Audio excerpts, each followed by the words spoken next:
From Atlanta, Fulton County. We're storming the Capitol. It's a revolution. Purple color I see. Then you maintain the status. December 7th, 19... I'm gonna question a psychopath. The Orby has nothing to fear. I got named.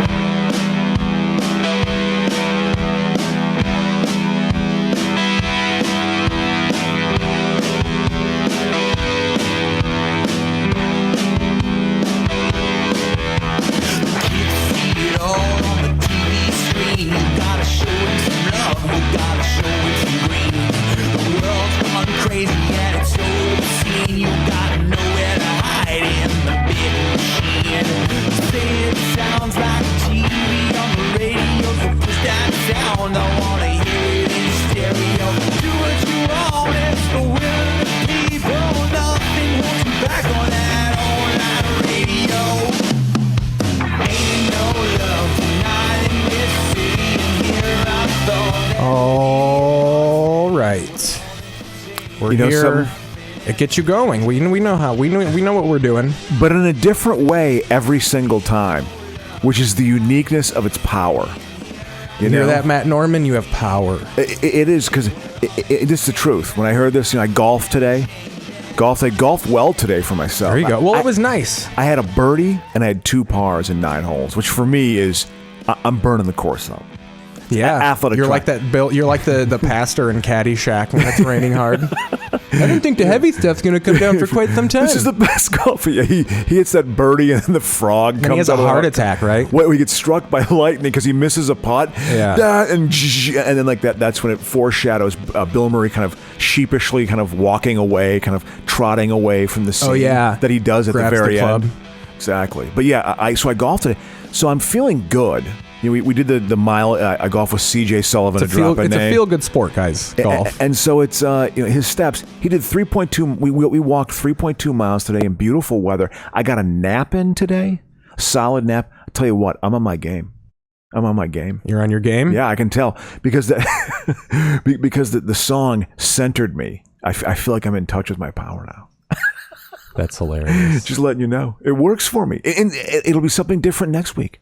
It'll be talking about the creative side. Now it's just like, yes, I'm a centered man right well, now. Yeah, maybe, yeah. Golf only. Well, that's what I was going to say too. It's a bipolar sport. Like golf will raise you up, but then it will also, you'll be driving fucking objects into the ground when you're not bad. When you're bad at it. I did the second hole today. My second hole was I fell apart. Then I fell apart in the third hole. I quit playing the third hole, par 3. My drive went into the bunker, and then I hit it out on the street from the bunker. Like I crushed my sand wedge, and it went out in the street, and I just left. I think that would be my big complaint of golf. Is I think we talked about this off air that they really need to learn how. Like you're a goddamn professional golfer. If you can't hit a ball when someone is snapping a picture or going like, "Hey, Tiger!" like, then don't do it. You can't. No freaking out on these people. Learn how to fucking control your backswing with noise. Because my uncle Tom will play music on the golf course when we're riding around. He has a little boom box. Yeah. And my uncle kind of rolls his eyes, and I'm like, "What the fuck? Like, who cares?" Yeah.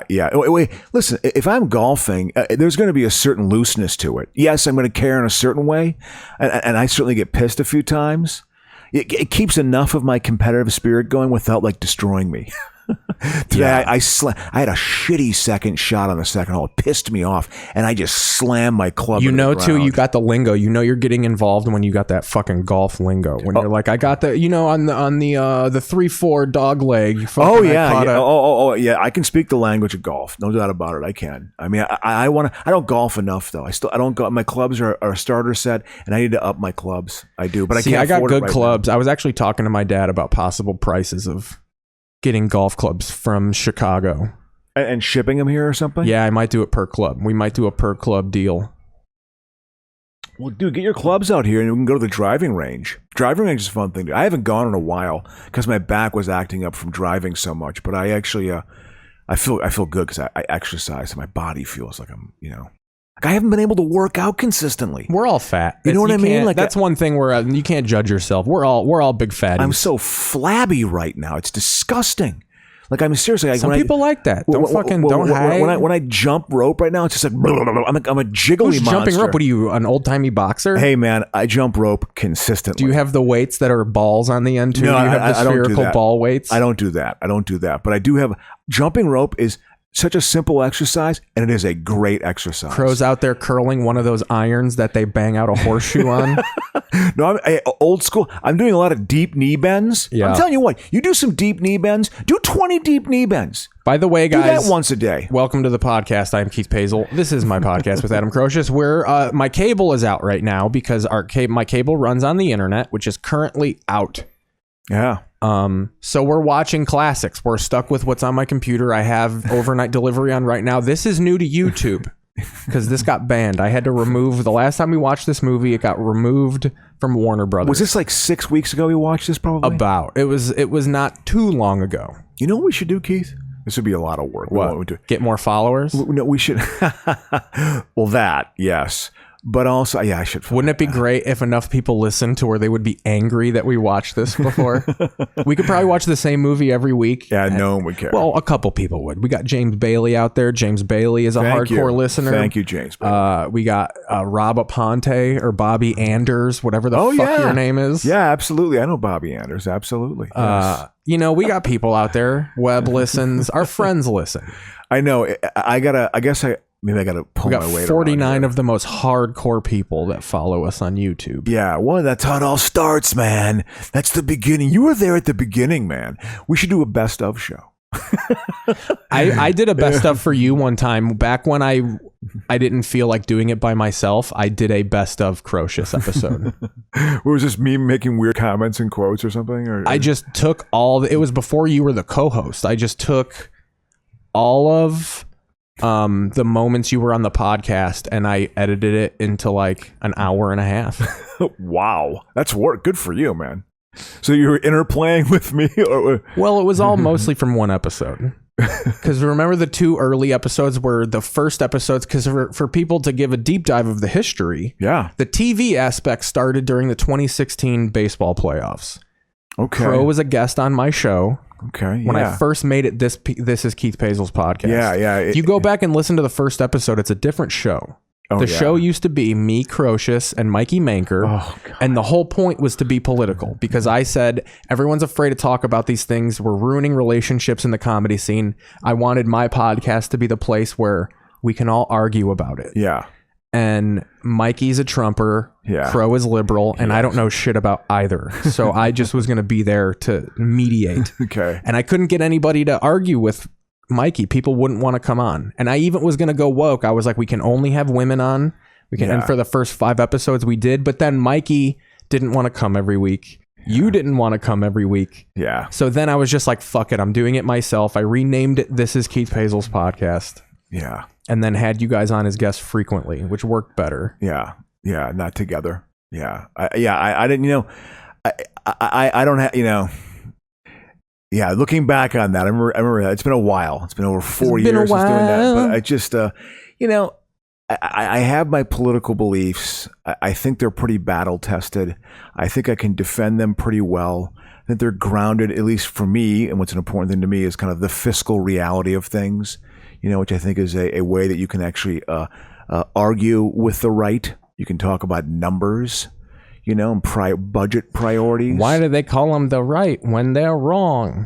Hey, I don't even. There's not even really like a left in this country. What's pawned off as the left in this country is like, oh yeah, I'm going to cancel you or something. People think like that. They define that. Canceling's not real. I've said this to her. Canceling is only for people that like already hate that thing. Well, in a way, Bill Cosby was truly canceled, right? Well, that's not even canceled. That's getting convicted of a crime. Yeah, true. Like that's different. Do you think people are like going for scalps though? Like they're gonna bring down someone else now at the end of their life? No. I don't. Again, why not? If the guy deserved it, he was a rapist for crying out loud. I definitely think it doesn't always come from a lot of people try and think that like, no, we just want you to be a better person. I definitely think that's not true. With canceling? Yeah, that like it. I think sometimes people try and sell it as like, well, we're not canceling anybody. We're trying to make people better. Well, which I don't necessarily believe. I may believe it, but people don't want to hear that. There's a superiority in that. There is. It's like, who are you to tell me how to live? There's a superiority in that. And people don't like being talked down to. That being said, you're saying some ridiculous things and you're behaving in a way that's offensive. Actually, it's Who, me? No, I'm just saying to people who criticize sort of. You canceling me, Crum? Yeah. When they talk about what canceling culture has done, it's sent a chill over free speech. I'm sick of the term. I'm sick of the term. Yeah. Even with the whole stuff this week about like. I think today there was some new bullshit of like so earlier today, we'll get into the ad nauseum topics then. Mr. Potato Head, the company rebranded. Exactly. Because at first they were only Mr. Potato Head because they only came out with one kind of potato head. And then over the years you have Mrs. Potato Head. Yeah. And Baby Potato Head. So the company was like, and it probably was a little preemptive. We don't want to get shit in the future. Yeah. So they just rebranded their whole company. We're going to be Potato Head, and we have 3 different kinds of things. But you have all these people. They're canceling Mr. Potato Head. No, they're not. And like I've said, if you don't have children or make toys, you're a loser. If you care about this and you don't have kids and you're over the age of 30, like who gives a fuck? Please do that voice again if you can. What? The voice, the guy who's like, yeah, they're canceling Mr. Potato Head. like the dullard right wing voice. Speech. Here's my dullard right wing voice. You when I get fired. Yeah, fuck yeah, we're gonna do that. We're gonna storm the Capitol. Yeah. Like there's sort of that's my go-to dumb shit right-wing voice. It used to be Southern accent voice. Like if you want to be dumb or politically stupid, well, yeah, I'm going to talk like, but I'll still do the redneck voice on occasion. Yeah. But to me, it's more like, yeah, this kind of aggressive, like asshole white guy.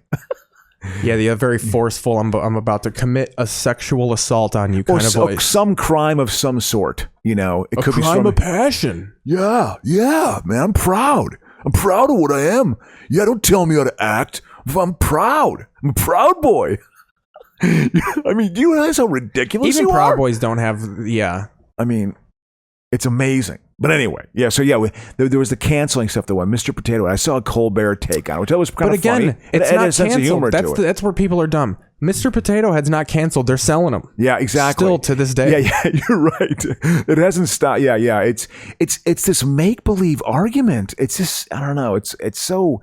It's the state of debate right now. There's not even a debate. It's just like lobbing little bullshit insults at people. Well, and then it was the weird. Dr. Seuss books. And then what I get annoyed at too is I get the whole fighting for free speech thing. If it's truly crucial to how you make money, if you're a comedian who tells dirty jokes, I get it. But there are some things you just gotta let them have it.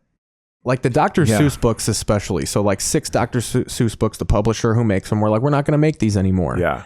And they're right. And there are books from like 1912, yeah, right? The second I hear the dates. Now, because I'm thinking like, oh, what do we got? Hop on Pop? Or what are they canceling? And then they're like 6 books from 1936. The second I heard that year, I was like, oh, they're right. Yeah.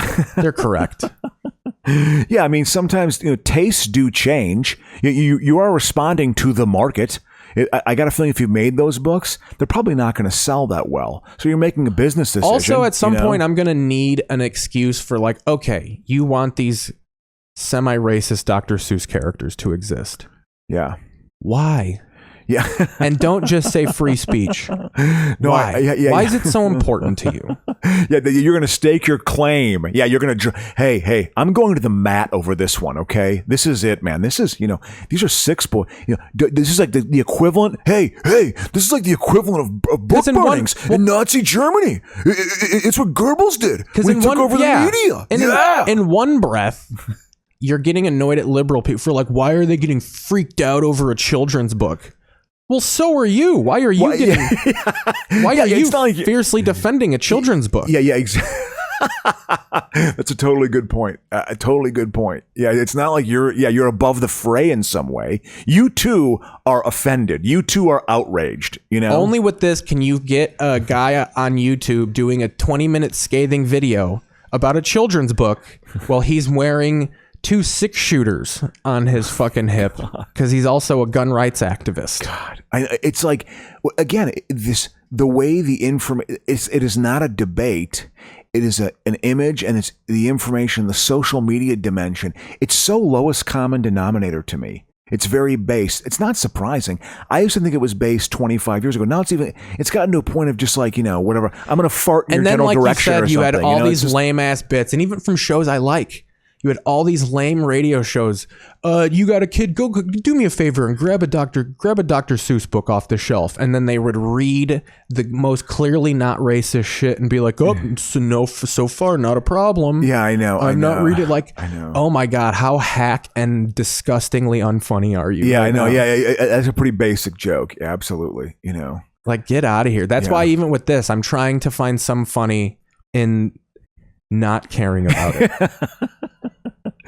Yeah, what do you mean, man? Yeah. I think I'm in a better place than both people. I got distracted by Reese Witherspoon's because I don't give a shit about it. Yeah, she's got a little bit of that moose knuck popping out here. I know. I tell you what, man.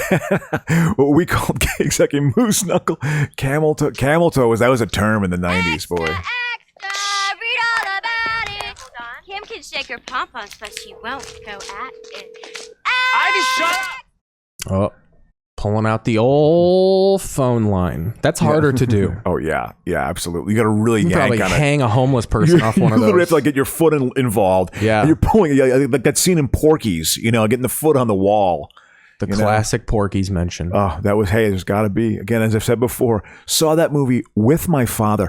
I've been thinking about this a lot recently because I think my father is probably going to kick. He's been in poor health for a long time.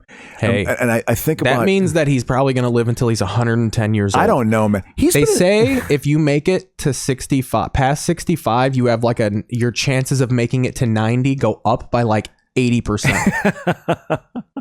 Well, he's been in the ICU 6 different times. He's the king. For 6 Do they know him out independent there? Oh yeah. The doctors, physicians, they all know Papa him. Crow's coming back in. I mean, he's been medevaced one time. He got medevaced a 19-minute helicopter ride to La Crosse, Wisconsin, when he had his grabber. $8,100 is how much that costs. He's got gold-plated insurance. He got into the federal government when you got a Crow's good pension. calling in anonymous helicopter calls for his dying father. Look, he's dying. We need him, but can you not say I did it? What I think about, though, no, because I'm not going to inherit anything. He blew all of his money. It is, but he is. I think of the movies I went to with him when I was a kid. They are such bad movies.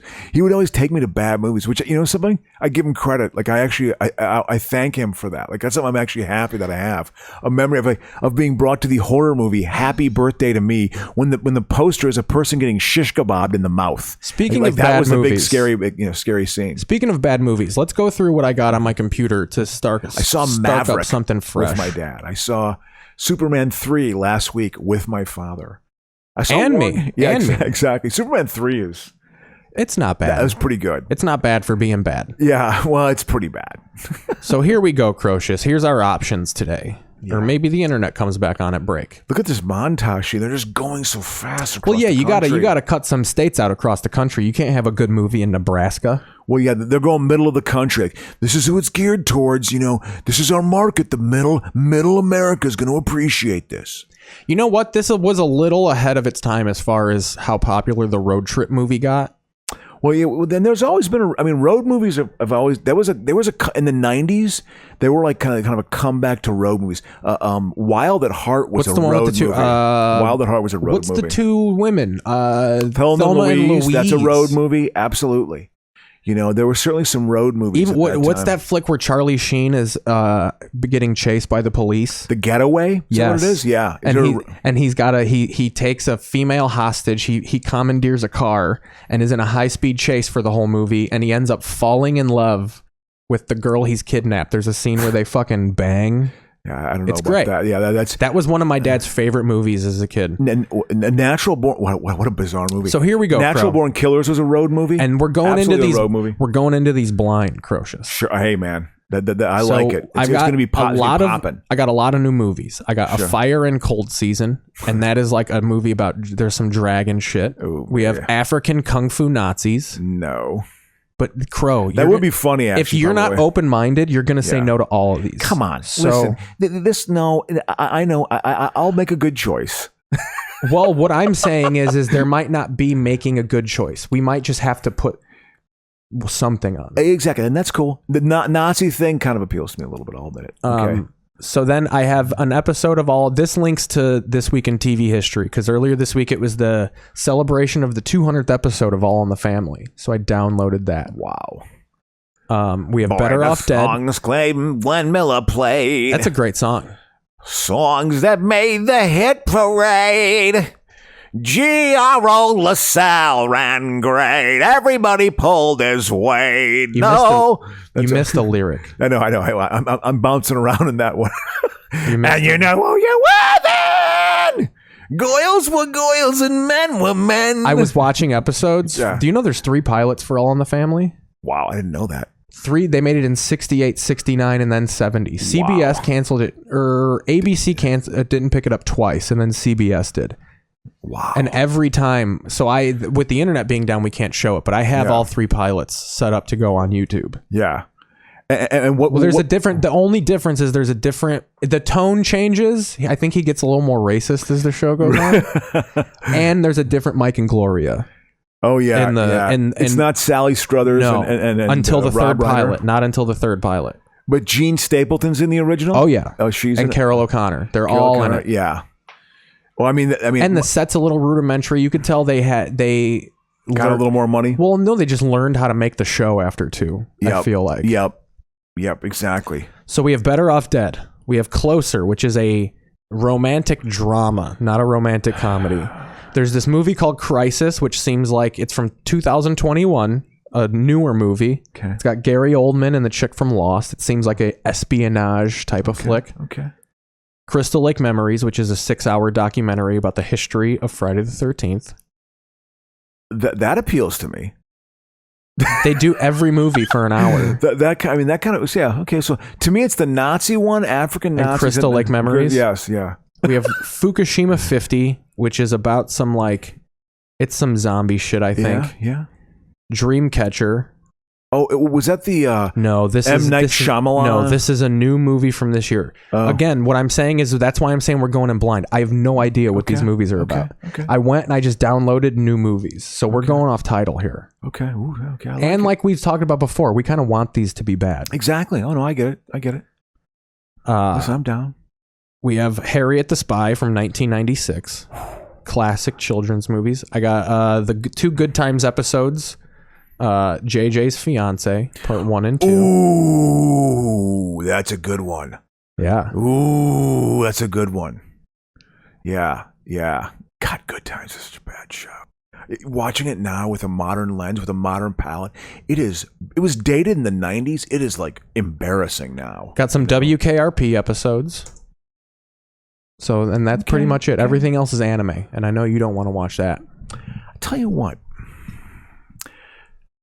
The Friday the 13th one, sort of, I don't know, but I wonder from a commentary point of view. That's what I'm saying. It's all behind the scenes shit. Yeah. So maybe it's not, as far as including the audience, maybe that African Nazi thing might be good because I think that might have some appeal. Look at you, shot it down. I knew we were going to pick that. No, with Nazis, I'm a sucker. You just go no. I mean, I just you can change your mind. All right, so we're going to put this People are on. allowed to do that, This is 2020's African Kung Fu Nazis. Oh, man. It starts with, oh, man. Were defeated by the Allied forces.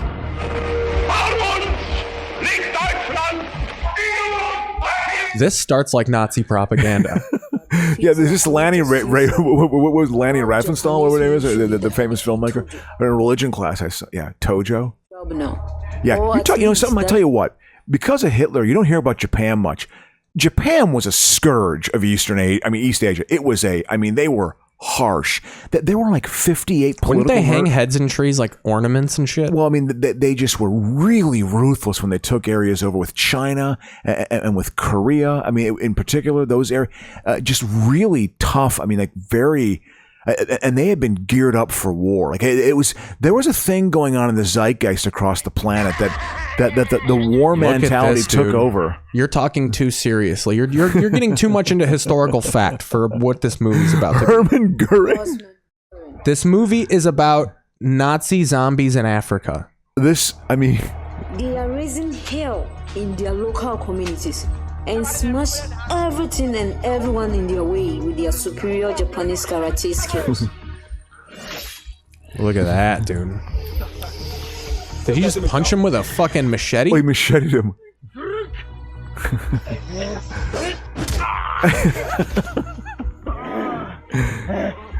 Oh, that's a good one. Who's this white African actor? I don't know. Let me get a synopsis of this movie. This is, you know. I I mean, Tojo, again, the military had totally taken over in Japan, too. They had like 58 political murders there. You could not criticize the government. My favorite part so far is that this is making you talk about actual war facts. But it's the truth, because it's just... Those African Nazi ninjas, yeah, man. But just that idea... That was going on in the human condition. Yeah, this is... It's still there. What do you mean this idea that was? Yeah. Well, it's just... It is still there, but it's rearing its head right now in kind of a different form. It's so cartoonish, though. And this is cartoonish, too, but it's... This movie doesn't even have a fucking... Oh, no, it does. It was good enough for a Wikipedia page, at least. Guarded a powerful army. Because I'm going to be honest with you. I'm having a hard time understanding this African lady narrate this. Let's listen for a little bit.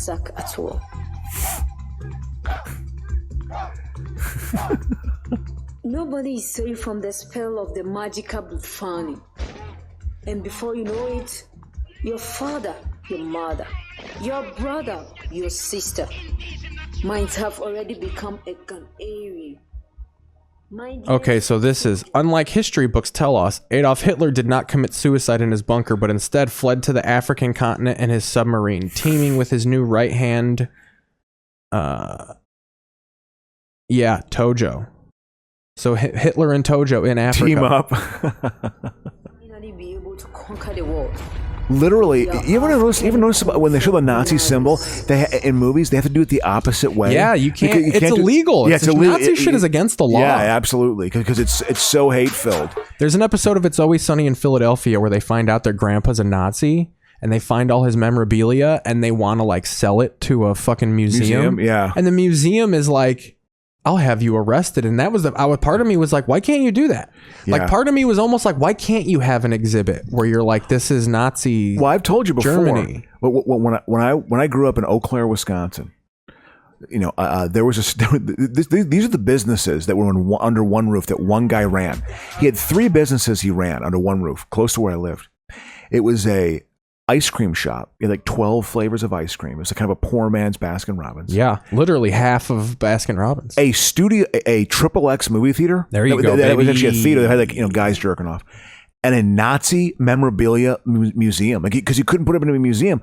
But my stepfather, who was Jewish, brought me in there a few times. Didn't you get called like anti-Semitic shit because your stepdad was Jewish? Absolutely. They thought you were his real son. No.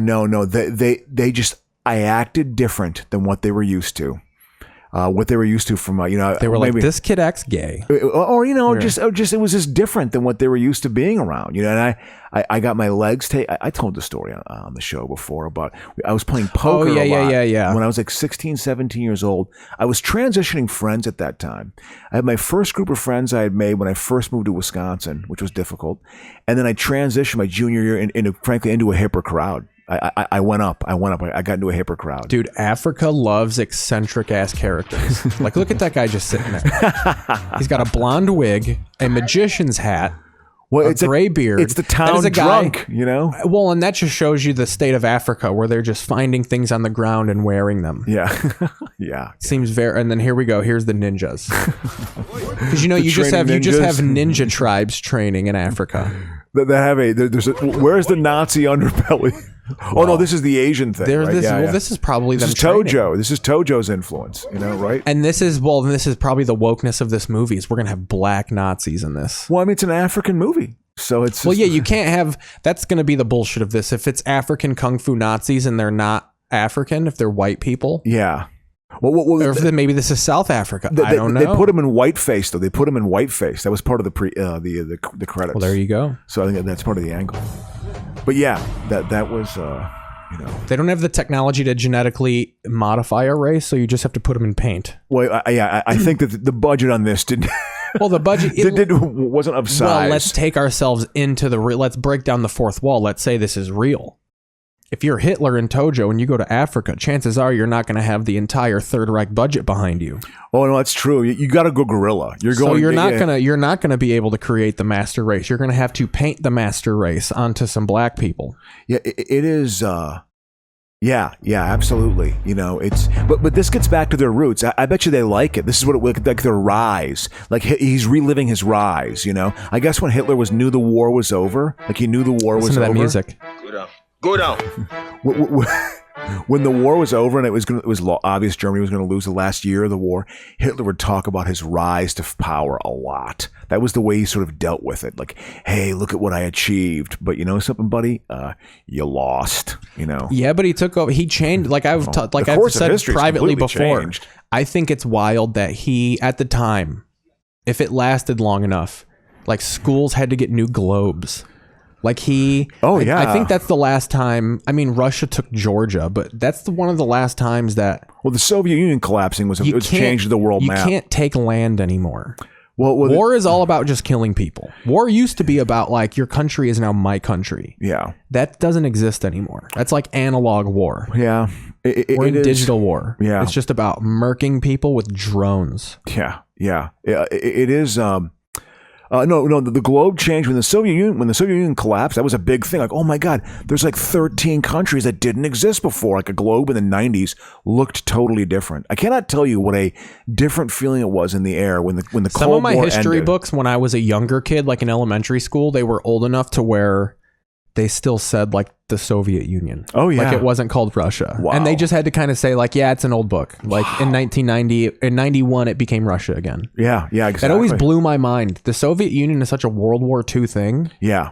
And when I was told that it was the Soviet Union until like 1991, I was just like, get the fuck out of here. Wow. That shows a difference in our age. That's right. The first 22 years of my life. Even though I was alive, I have no recollection of it being the Soviet Union. Oh, yeah. It's always been Russia to me. They were the enemy. And again, the fear of nuclear war, particularly in the early 80s, was pretty big because Reagan's election was like, oh my God, this guy's a complete right-wing nut job. He's gonna create the conditions for the Third World War. That was one of the criticisms of him.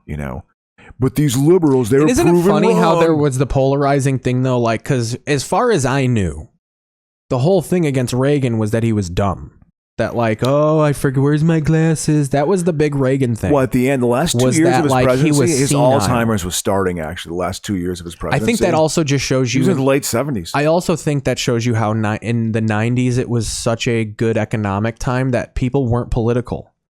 I'm sure in the 80s, it was like, dude, this fucking Reagan guy hates black people. He's creating crack. Yeah. But then in the 90s, to me, from what I gathered, the whole jokes about Reagan wasn't that he was like this big fascist. It was like, what a dummy. He forgets stuff. Oh, yeah. He's a big wispy fucking tar. Like that was, people always treated Reagan with these kid gloves growing up. And then all of a sudden, when he died, it was like, actually, he was a fascist. It was like, where were you at in 92? Yeah. Oh, it was, I mean, his election, I mean, it freaked people out very much. So I heard a great story this week about Reagan. Talked to a very quick story, okay? Do it. My friend best friend from college, I talk about all the time. He plays squash in the East Coast for East Coast thing to do. He is a. It's up there with lacrosse and shit. He is a. Squash is just little tennis, isn't it? Yeah, basically it's a rubber ball with like a tennis mat, and you play like almost like in a racquetball type court. So anyway, he plays with a buddy of his who's South African, who's a white guy. South African. And that's how he said it too. He's South African. South African. And there is, like Israel, like a lot of countries on the planet, there's like not forced conscription, but you have to be in the military or some sort of civil defense corps or something like that. And he did not want to do it because he didn't support apartheid as a white guy in South Africa in the 80s. So he actually got out of the country and got to the States. He originally went to Canada, then got to the States, went through all the steps to get citizenship. Like it was a really long, drawn-out process for him to try to get citizenship here. And Reagan was still president. This is like in 88. Reagan was still president. And the person, after he had gone through all these steps, just leaned over the desk and said, you should come back here in 6 months because Reagan's not going to allow you citizenship because he supports apartheid. He thinks apartheid's a good thing. Like he specifically said that. And I was like, wow. That was like, because apartheid was a big issue in the 80s. It was a big thing. You're going to support that? They were just fucking leaving piles of machetes in the middle of villages and just being like, here you go. But also it was just like, here's the machete dump off for today. That was America basically saying, hey, we're over our version of apartheid, even though it's not. When will he finally give me the chance to represent our school? When? Spare me with them waiting a day. What is up with that dumb kung fu anyway?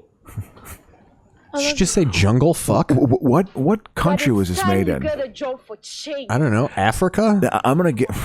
Probably one of the bigger ones. It's got to be one of the bigger ones. Exactly. It's got to be... I'm going to guess Nigeria or something? It's got to be Nigeria. Let's look it up. I think it's got to be Nigeria. Because Nigeria actually they're a member of OPEC. They actually have some money. I'm also going to go ahead and pop on some subtitles really here. Corrupt.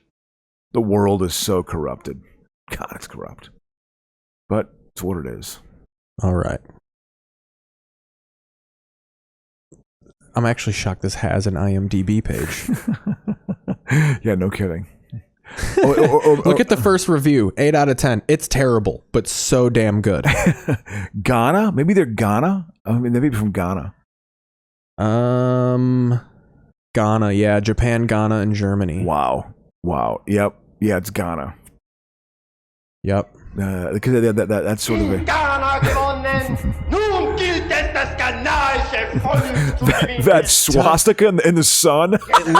This guy looks like an SNL sketch. This is the best way to do Hitler. It has to look pretend. Yeah. Exactly. It's got to have exactly. That's why Jojo Rabbit's a good movie. It has to be this like. Well, in Jojo Rabbit, it was literally a brown guy playing Hitler, which is pretty good.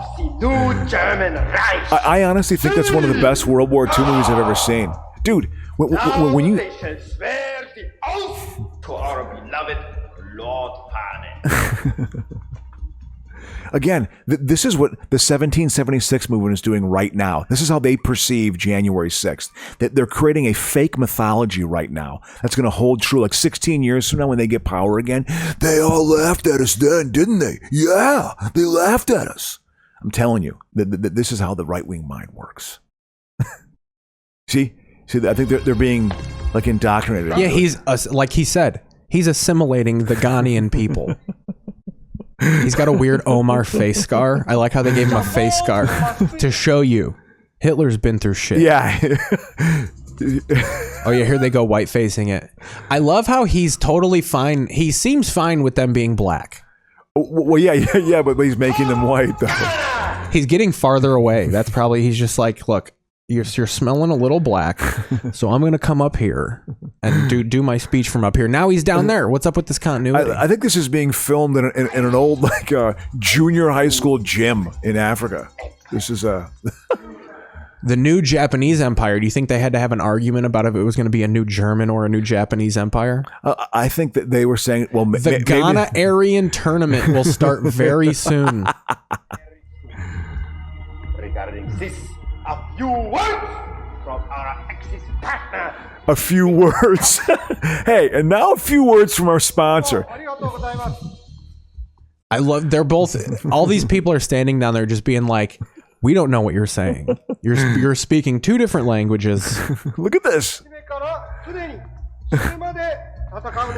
I tell you what, they're going whiteface versus black. Well, that's a big thing in African movies too. Whenever they do ghosts that are African, they always put them in the white makeup and shit. Yeah. There's got to be some sort of racist origin to that. Well, I'm sure, because you want to know why. I'm sure there were white folks coming into their villages. That must have been a crazy time. Like, like the white ghost or something like that. Yeah, he's coming into the cover of night like a ghost face killer, going to come in and take you over, you know? He's going to come in and lay some samples over your fucking shit. You know, Tojo, what went on in Japan was honestly, it rivaled Germany. You don't think of it because you think of the Holocaust in Germany, but what Japan did rivaled what the Germans did in terms of just, they wiped out millions of people. There was a real racial superiority in what they were doing. What we're saying is that it's okay to be racist against Japanese people. No, they against I'm kidding. Yeah, against Asian folks. I'm kidding. With China and Japan do not trust each other. They do not trust each other. And it basically became the 51st state, you know, because essentially America just backed it and made it this economic, giant. I love how the one guy doesn't have white paint yet. there's one guy who's just like, I'm not doing your white ghost shit. All right. Well, I think taller. it's Tojo. It's Tojo leading them. No. There's another black guy that doesn't have the white paint. Maybe he's My money? Hell no. Oh. See, this is what's good about the fucking the subtitles is we don't have to have the volume. Well, I like he's just going through a market. This is where I'm a little sensitive. Yeah. To me, this movie sounds racist because it's so African. Uh-oh. Whoa, he's got a golden punch. He just punched the blood puke out of her. He just punched the blood puke out of her. He just goes to a market and takes care of business. They didn't even set that up in the that is a new rub. He's got powers. Yeah, absolutely. Now you like it. Oh, I thought temper tantrum. He punches her in her womb. Now he's a Marvel character. God, that was kind of mean. He just offs her right in the middle of the street. Look at all the blood that comes out of her mouth. And yeah. And then look how little there is when she comes down. On exactly. They've got to that's an opportunity that they missed. Do an aerial shot. What a weird step. He just well, again, they're doing the. I gotta be honest with you, they're half-assed in that fucking march. They're doing the goose step. It's their goose step.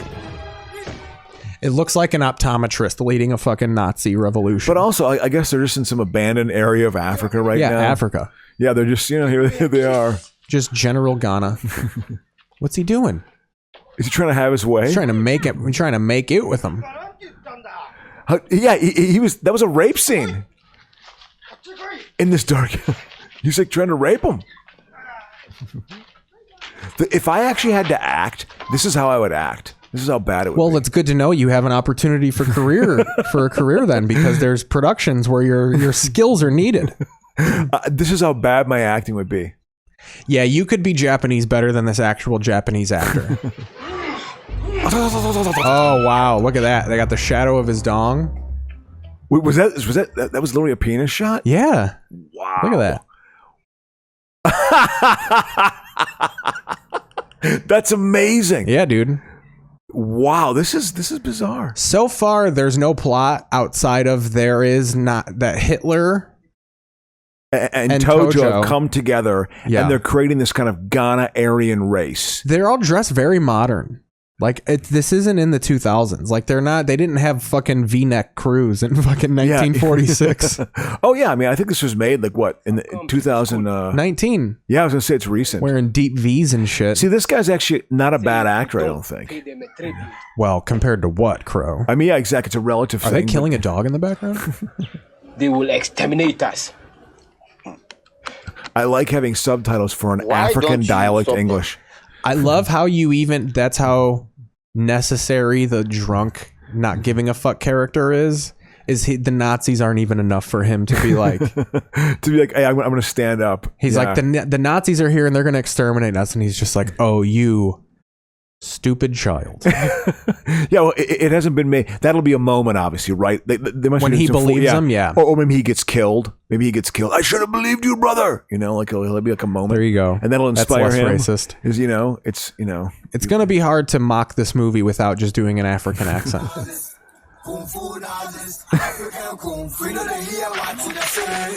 Oh, is this their montage scene? No, it looked like they were getting into a montage. You want to get into a little This Week in TV history? Sure, but this is good. This has been a good choice.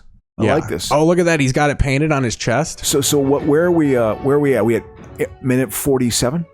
45. Oh, okay. Look at you. I know my sense of timing is getting better. That's a good sign, Keith. I'm more invested. Look how athletic they are. Doing that, yeah. Doing those kicks.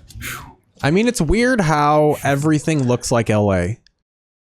Like just palm trees, you're like, that's Burbank. There's no way they're in actual Ghana. You know that they are. They're in Old Town Pasadena right now. Yeah, the lighting, it's all washed out because of the sun. Yeah, you know, they're in Dave Keckner's backyard and fucking filming a movie in North Hollywood. Exactly. His 6 kids are running around. You know, I want to be in it too. He's got 6 children. That's why he did Final Destination 4. I think he made like $500,000 for that movie, and he's like, "Yeah, I'm going to do Final." I got a cousin who's Indian. I got a cousin who's Indian and Canadian. She loaned him her family wardrobe for this. She got married and stuff like that. So how did the Nazis find them? They've been Did they there. just show there?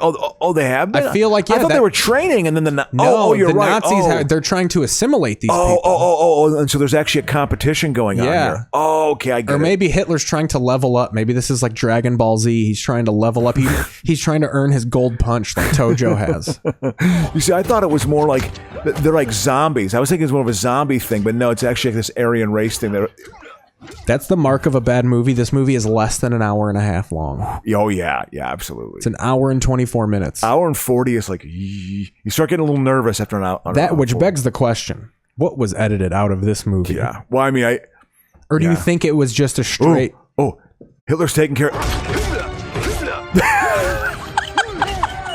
He's just pummeling to... No! Master! You devil! Again, look at the comparison. Look how much blood he was launching up. Yeah, his face should literally, it should be unrecognizable. They did it in the back of his head, but it would be even more, because when you get a head wound, blood is going everywhere. That's a good head wound. Oh, yeah, we've all seen the Bud Dwyer video. Yeah. Blood coming. Look at him with his gold punch, dude. That would have won the war. Golden triangle. Where was your gold punch during the war? Oh, you see? Oh.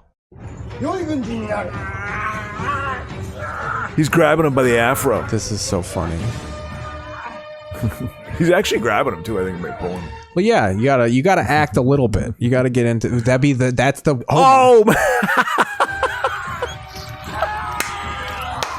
Is this Jaws 3D? Did I just see a scene from Jaws 3D? It's like you can almost see it just floating off the screen. It's like a glitch in a video game. Do you know that? This is too much. We get it. He cut your fingers off. Man. This is so polar opposites of like finger scenes are so interesting because it's either like that where to sell someone getting their finger cut off, they roll around for 8 minutes. Yeah. Or you'll see someone get their finger broken in half and then they're just like, yeah. They just reset it and then they get back. There's no. They're back in the fight. Yeah. There's no actual reality with the finger breaking. This is, I guess, it's not the kiss coffin. It's the it's the car coffin. What is that? Well, I think it's a coffin for the master. Okay. See, this is like to build emotional, like it's like their version of what. That is insane. Do they actually have those coffins in Africa?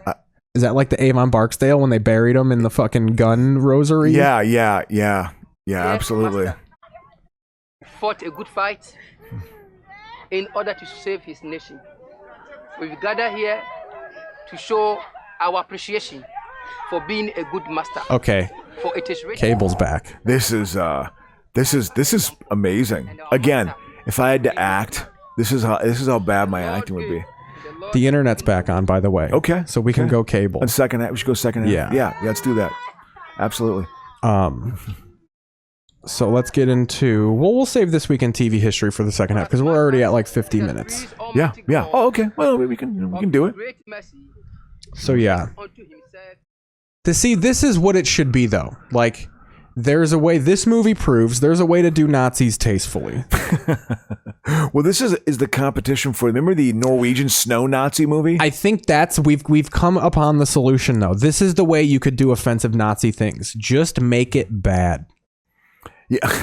Like I think I honestly think that is a lot of people's complaints is that it's the earnest attempt to do a movie like this. Yeah. About Nazis. Yeah. You know? Like you can have a Nazi movie, but it can't be directed by Steven Spielberg or have a $24 million budget behind it. Not anymore. I think you'd have to be even tiptoe. And I don't even mean this complain wise. I think it would be harder to make a Schindler's List nowadays. Why do you think that? I'm curious. Because I think any sort of portrayal of Nazis because of Donald Trump is just sort of like, come on. Like, I think there's a sense of people that just kind of not forget about it, but like, why do we even have to give it the time of day anymore? Because you want to keep it fresh in people's minds as much as possible because it can happen again. That's the reason why, because it's more than capable of happening again. So people have to be sort of aware of that and know the steps as to how did this happen. Well, yeah, and we're watching a blueprint of how it could happen again. Absolutely. Yeah, we are. I mean, it's I mean, this really isn't out of the ordinary of the other conspiracies. Is this as crazy as he's in Argentina or whatever the fuck? There's all sorts of countries that Hitler supposedly went to after he died. I mean, you know, there were the rumors about him being in the South. A lot of Nazis went to South America. Joseph Mengele, who was, the angel of death, as they called him. A lot of high-ranking, and what's his face? Eichmann was They brought there. soccer down there. Good on them. Well, also there was the connection of when they were doing their build-up for the war machine. They went to South America to get all the minerals and iron ore and stuff like that to actually do that. So there was these natural business connections. So a lot of them went to Argentina, a little bit in Brazil, but also I want to say Uruguay too, but Argentina in particular, which has always had a fascist tradition too. Those Latin American countries, they like their fascism. You know, it's always had that underbelly. Not a lot of democracy going on there. So yeah, we're seeing they're trying to follow a similar playbook. Isn't that amazing? Like they're really trying to make this happen. Who's like the right? Or just like whatever it is. I don't know how structured it is. I think there's some organization. It's got to be. You know, I don't know how many people are doing it. How many does it take to really tip the scales? That's what's disturbing to me. Is I don't think it takes that many. I think we know two things definitively. It takes two to tango. If there's one axiom in life we can all agree on. Three's company. Yeah. Four's a crowd. Four's a crowd, or an orgy, huh? There you know go. what I'm saying? Or an orge. Look at this guy. You'd think you'd know right away. Like, take your paint off. So the white-faced people are obviously your African Nazis. Is that them saying like, okay, it's spreading? Yeah, exactly. They're taking things over. Exactly. Got a bunch of Justin Trudeau's out there standing around. Out there standing around like the president of Canada. The prime minister? The prime minister of Canada. Well, why did his name come up, man? Did he do something this week? Oh, yeah. In college, he did brownface. He dressed as Aladdin. Oh, okay. Well, you know. Tell you, in the 80s, that was a big no-no. There was 80s canceling going on. I remember there was a fraternity at Madison. Ted Danson. Whoopi Goldberg had to approve that shit. Yeah. In the 80s, there was a frat house in Madison that had a mock slave auction of the people who were rushing the frat. It was a Jewish fraternity too, and they had a Oprah Winfrey impersonator also wearing blackface, like doubling the blackness of it all. And that got out, and they got kicked off campus for 2 years, and they got protested. There were like a couple thousand people went up Langdon Street and were just like, we're really pissed off at them. So that was a big, like Langdon Street was the fraternity row. I almost think it's funny that they had DJ Adolf. So he's going through popular culture too. Is DJ Adolf, we're coming here. It's the Reich stuff. You go, get. This is amazing.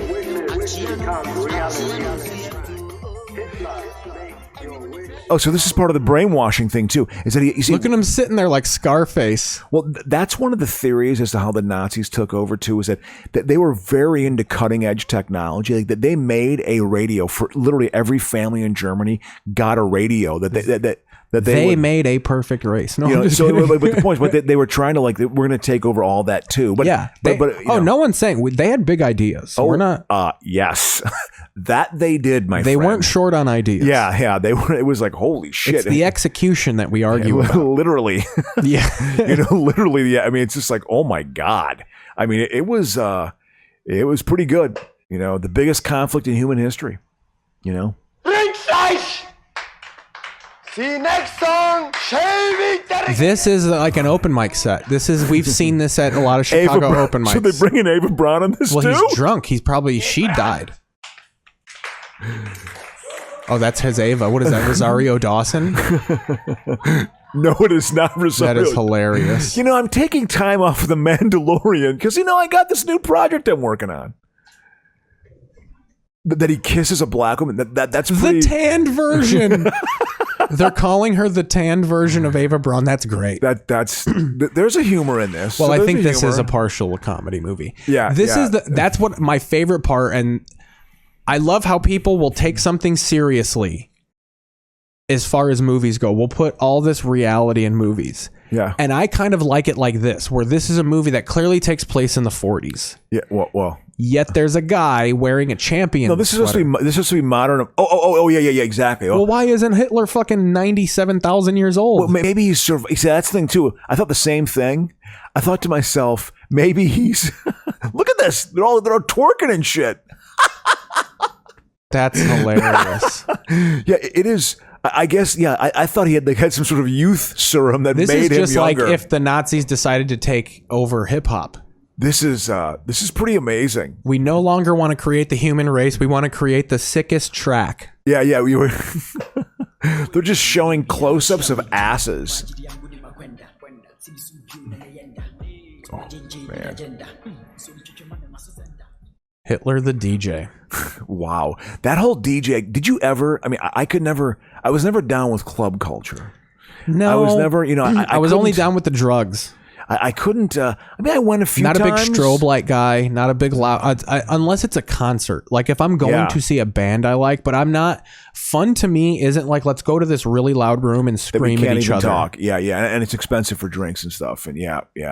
I always felt self-conscious. I went a few times. I just didn't feel like I could be like, I don't know. I'll tell you what though, if there was a white guy dressed like Hitler DJing, I might reconsider. That's pretty amazing. Just to pop my head in and see what the situation's like, you know? This is, you heard to and listen to our turn. Ha ha ha ha. See, this is the moment because they're in the club. Look at this set. I feel like the director just got his uncle and his cousins. Oh, yeah. Like that guy's got an Uncle Larry vibe to him. But they clearly only had a certain amount of paint because they couldn't repaint that guy. And lighting's a little bit. I don't know if you knew this, but the skin of an African American just absorbs paint. It's like a fresh drywall panel. Uh-oh. This is a dramatic scene. You have not earned your second coat yet.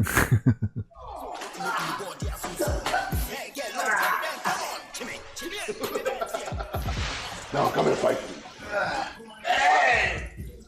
Those floors, though, are very common. Oh, here we go. We're back European to blonde wig bars guy. have those floors. Those floors are cool.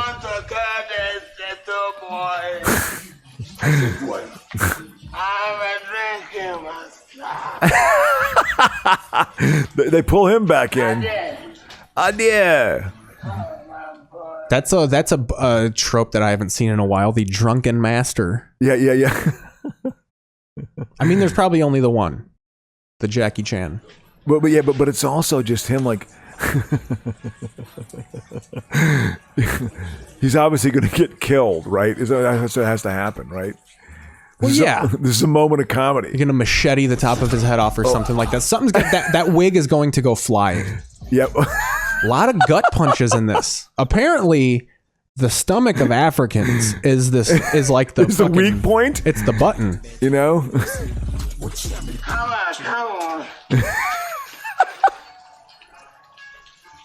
Pulls his pen. And you. What he did? That guy didn't even try at all. He hits the drunk guy a few times. He doesn't go down, and he's just like, "We will meet again." Yeah. Oh. So drunken guy, he's got his back.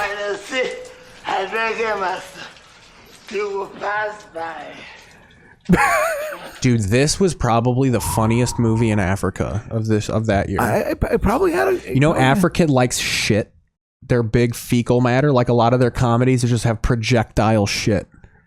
And stuff like that.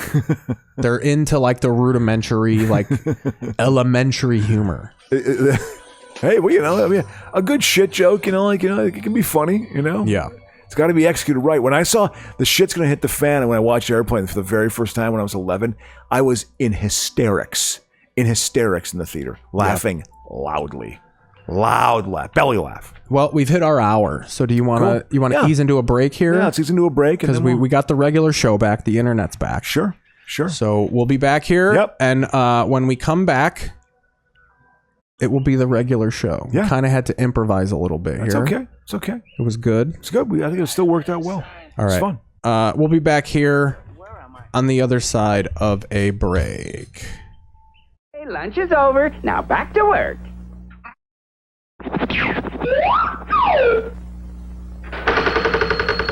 do you, Mr. Flintstone? Greetings, Rocky, my boy. Pack of Winstons, please. Oh, you like them Winston cigarettes, huh, Mr. Flintstone? But of course, they really got something. You bet your life. Folks who really enjoy smoking know it's what's up front that counts. And that's where Winston steps out ahead of the crowd with their exclusive filter blend. Choice golden tobaccos, specially selected and specially processed for filter smoke. Hold it. What you mean? What are you pitching Winstons at me for? You know I never smoke nothing else. Just practicing, Mr. Flintstone. Everybody knows that. Winston tastes good, like a cigarette should. Yeah. See you soon, Rocky. Like a picnic with cool stag beer. A pillow. Oh, it's your pillow. Why don't you join me in a stag beer? Stag makes a hit every time. Say, fellas, why don't we get up a ball game and choose a commercial again? Time to get myself a stag beer. Wish someone were here to enjoy it with me.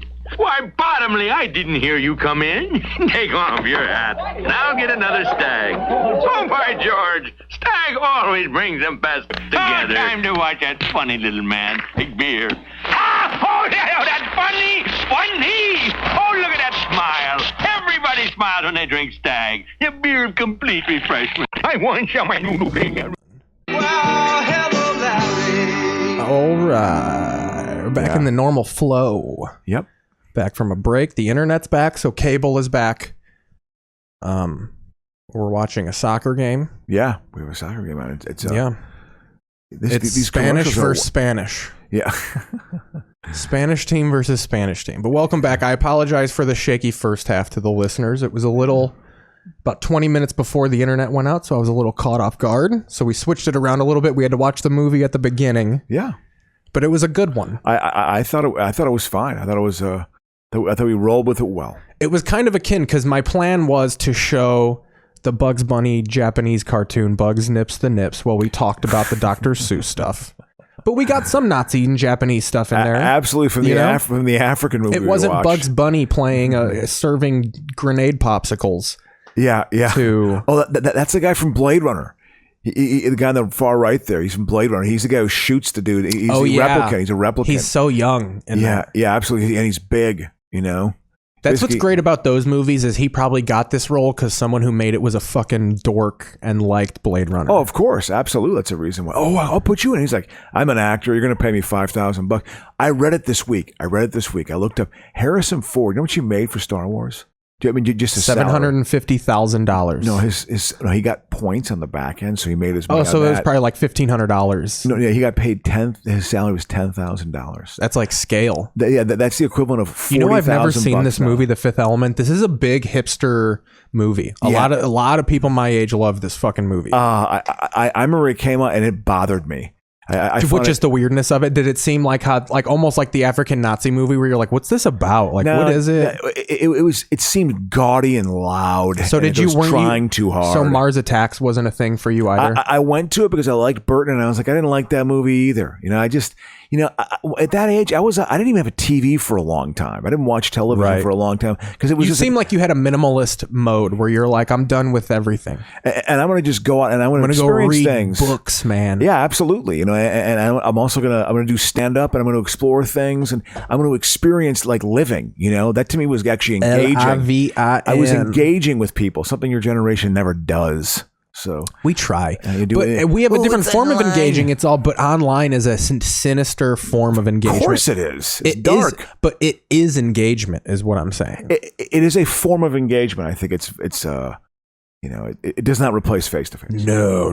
But I think it's gotten to where it's its own thing and interactive in its own way, where I think there are some people who are like face-to-face talk is you can't control it. Oh, absolutely. It's not, you know what I'm saying? Yeah, hence the dark side of it. There's something dehumanizing for the human spirit, I believe, with that, if that makes sense. You know? Yeah. Well, and it leads to shit like The Fifth Element. This to me was a precursor. If you don't get off Twitter, you're going to end up Mila Jovovich in a tube, which, look, it's not bad to look at. Yeah. I love that the black people with blonde hair and clothes for women that are just like strips of clothing and tape. That was like the vision of the future in the 90s. Well, this is. I think this is a takeoff on Bolero. What was the movie with the Jane Fonda in the late 60s where she was like this Barbarella? Oh, Barbarella. Didn't they redo Barbarella with Pam Anderson? They might have, yes. Oh, she was Stripperella. Yeah, but Barbarella. I watched part of a Jane Fonda documentary this week, which was I don't know. She's. How do you feel about her? Because she made a great speech at the fucking at the Golden Globes, or as I call them, the COVID Globes. What did she say? The COVID Globes. What was her speech? She just called out Hollywood for lack of diversity and stuff like that. Yeah. Well, but what I got annoyed with, and I'm not even it's not a harsh criticism. I just feel like she attacks Hollywood for lacking diversity, and like mostly the foreign press, the Hollywood foreign press or whatever, the one who picks the awards basically. Yeah. And the Academy, all those little boards that decide who gets what, the nominations. So she's calling all them out about like all this great speech. Yeah. But she started the speech by being like, I respect the Academy, and like go full bore. Like don't stay there's too much save my jobbiness in it to where like I'm gonna criticize everything you do, but not enough to where you'll never give me another award. Well, she doesn't work anymore. She's retired. But isn't she in that TV show Frankie and Gracie or something like that? She came back a little bit, but she retired. That was part of her speech, is she retired for 15 years, and then when she came back for a J-Lo movie, by the way. Yeah, Monster-in-Law. Yeah, absolutely. Yeah. Which is funny to me. Yeah, absolutely. Oh, yeah. Fonda, when I was growing up, Fonda was a big actress. I mean, she was like, she was a respected since I said China we're going to get more interactive. But yeah, it was interesting. Her second wave feminism was Did you not watch the Golden Globes? I texted you on the night. I don't think I didn't. And I was working. I was driving, making some money. So let's see. Okay. Yeah. Do you want to play it? Do you want to play her speech? Sure. Because maybe I'm wrong. Maybe I'm wrong but I did when I was listening to it live. I could see her doing that. I mean,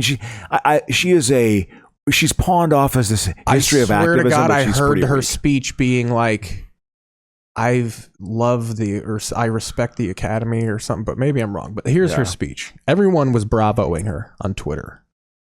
Your Twitter engagements.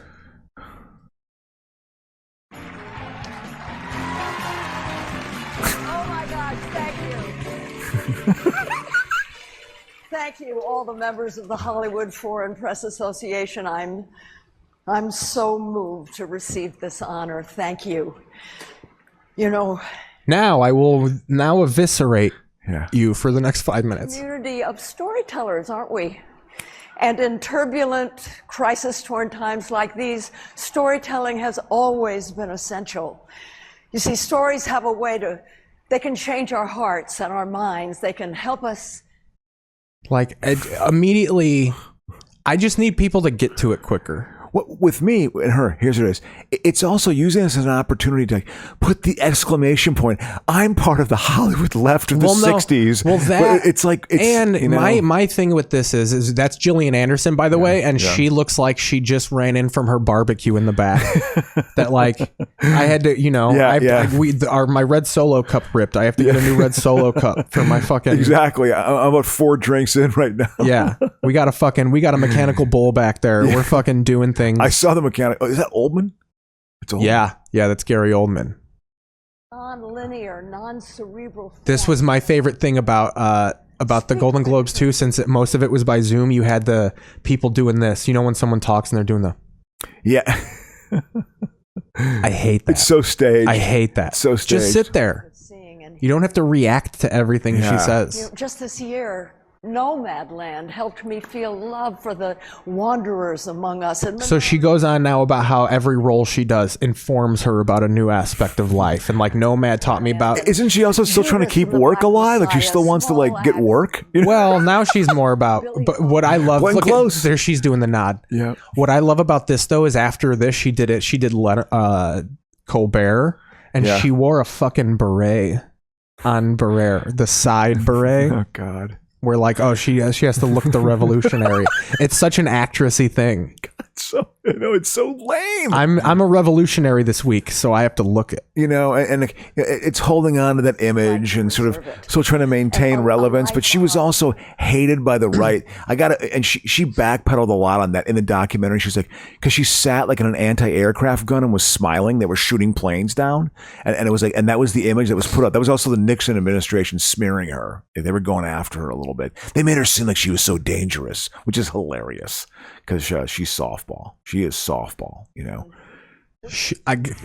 And no misogyny out the window. She looks good, dude, for 69. Or however old she is. Oh, she's 82. 82. She's in her early 80s.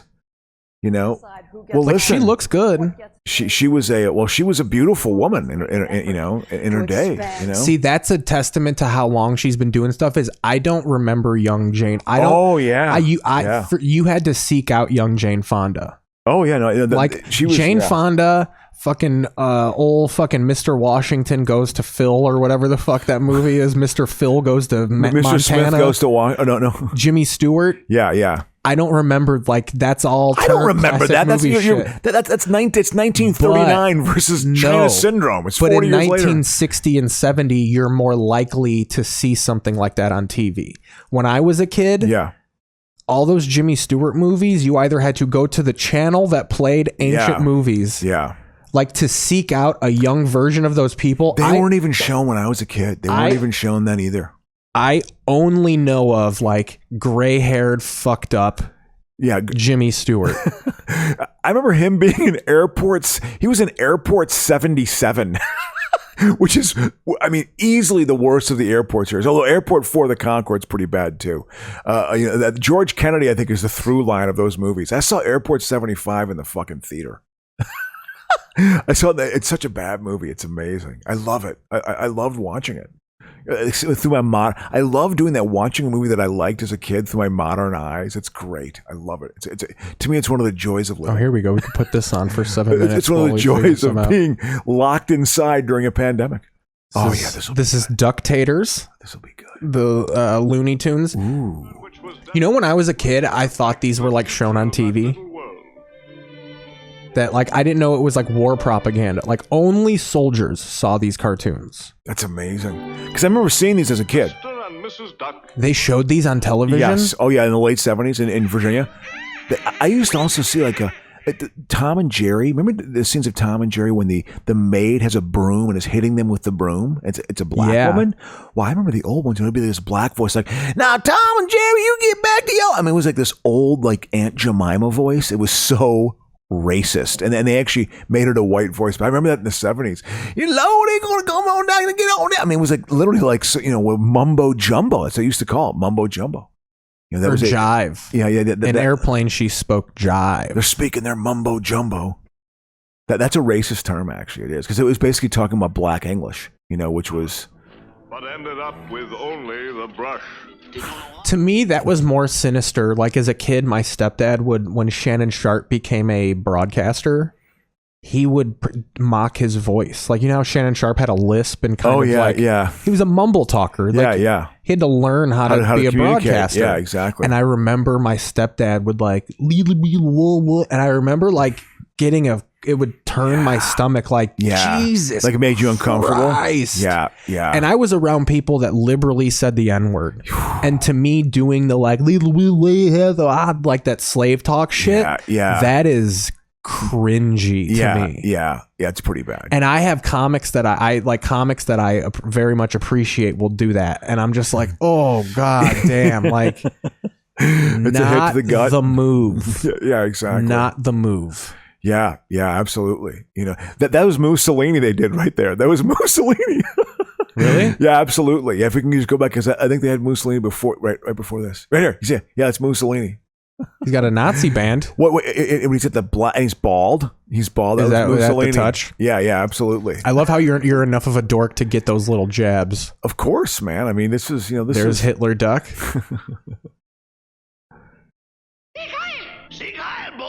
From South Germany. Whoa! There we go. Oh my god! Yep, absolutely. That is violently racist. There was a line there too. We got to go back. Hold on. There's got to be a line here too. Zeke, the rooster goes. Hey. I'm a sick Hyler, too. Is that clearly a Jewish guy? Maybe. Yeah, maybe. Yes. That is Mussolini speaking Italian. Oh, mi amore. There's our dead soldier. Oh, never see you, bambini again. Even, dude, it just works. The Italian accent, if you're giving, we want to assimilate the white race. That just sounds funny. Yeah. Anything said in an Italian accent sounds like it's the language version of tossing pizza dough in the air. It just sounds so harmless. I mean, we have created the perfect race. You're just like, yeah, get that fucking, that sound. I'll eat it. I mean, Hitler adored Mussolini. Oh, look at that. That's I guess literal. at the end of the war, he hated him too, though. He hated him at the end of the war. So here's my question. Is Warner Brothers anti-Semitic, or were they just paid by the government to make this? This? I don't know if this is anti-Semitic. I mean, they're basically, this is we want to fight the war. We got to get everyone on board for the war. That's an interesting point. Because Bugs Nips the Nips is racist against Japanese people. Yeah, that's a side story, but yeah. And so far, we could watch that too. When you got that story. No. But it was just, I've asked my, I know people of that era, that time when they were kids in the Second World War. Like, did you fear Hitler? Because I think of like World War II through a Hitler lens. That's how I think of it. And they were like, yeah, we knew Hitler was bad, but we fucking hated the Japanese. Like it was just like the racism. Even in comic books, they were hated. In comic books, the Nazis were just portrayed as people. Like they were just drawn as regular. No, well, yeah. Look at this. Holy fuck.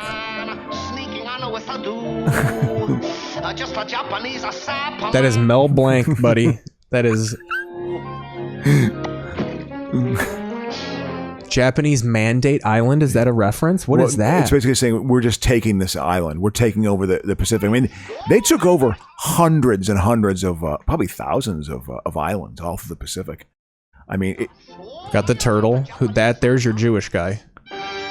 He's Chinese, made in Japan. Oh wow, a lot of subversive shit here.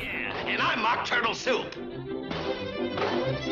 Because the Chinese are our allies, because China hadn't gone communist yet. Oh, so there. Chinese I wonder if that's a reference to a lot of Japanese people trying to say they were Chinese to get away from. No, not at all. No, it was basically saying China got a lot. Not the Marshall Plan, but the Lend-Lease. Lend-Lease is when basically America funded a lot of the allies. Oh, there it is for your QAnoners. We got pedophilia.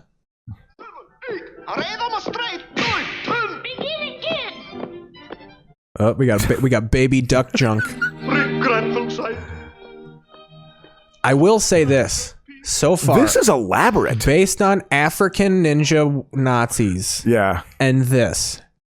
It's impossible to do Nazi propaganda coherently. Like, you have to just do a bunch of wild shit happening. That's, I think, the razor's edge of like, how seriously are we taking this? Yeah. It almost has to not make sense, because then you're like, yeah, we're just trying to be funny. You can't, if it was too like, oh my God, this is such a complicated plot and story. Like, well, I mean, you got to break it down. Then it's getting too pro-Nazi. Yeah. What? And then like that African Nazi thing, it was almost bad on purpose, because they were like, we're not even going to try. Like, it was almost as if they were having dolls fucking. Yeah. I hear you. By the way, that black duck thing, I'm still getting over that one. I'm from the south side of Germany. Like, it was, wow. That was very bad. Yeah. It was. But again, the Lend-Lease program in the Second World War, which is America gave $50 billion out to become allies. The majority of it went to England. Russia got $11 billion, Soviet Union did, and mainland China got like $3 billion. They were playing that too, because they identified them as pro-West.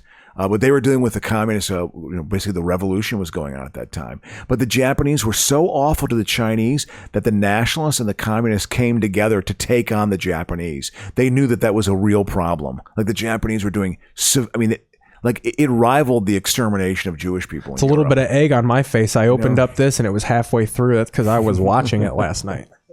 Not enjoyingly. I was just doing some pre-search. Exactly. Yeah, I remember these.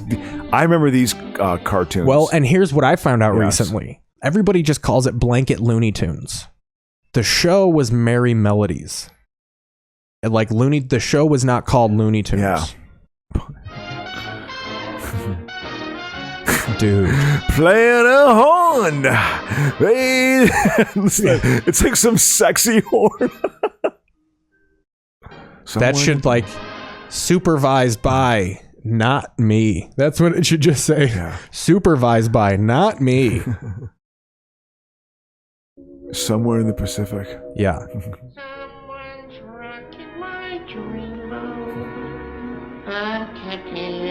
How fantastic is it going to be for us to get popped by copyright for a racist song? I think that's history. Let's try and get copyright, and then my excuse against them will be you're copywriting, you're trying to fucking get money for your racist shit. You should want me to put this on my show. So why is he in a box? Because he's on the ocean. Hey, I'm living in Pearl mailing himself. Harbor. He's mailing himself to Japan. See? What did I tell you? The inevitable island. There we go.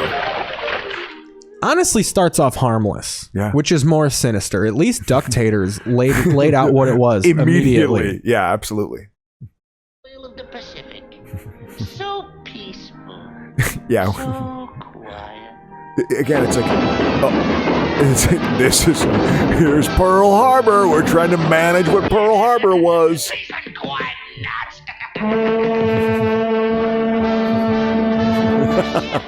I'm saved. I'm saved. Here I am. Hey, come and get me. Here I am. I'm saved. Hey, you ship. I'm saved. Come and get me. Here I am. Hey.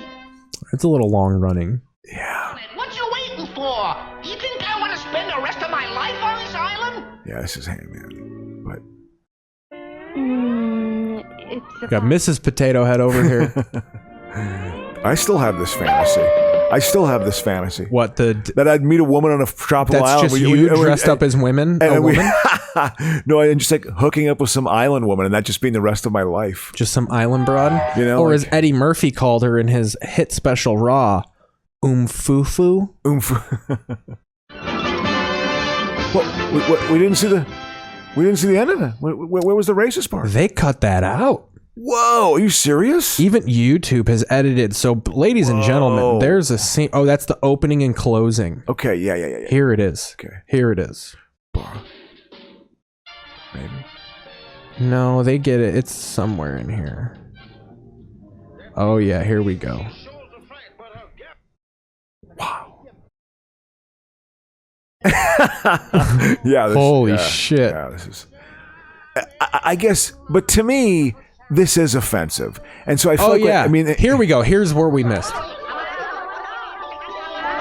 here's yours, Bowlegs. Here, one for you, Monkey Face. Don't shove. There's plenty for all. Here you are, Slant Eyes. Everybody gets one. And those popsicles were grenades. So that's. But again, I mean, the people I know who are all dying off of that generation when they were kids, the Japanese were hated.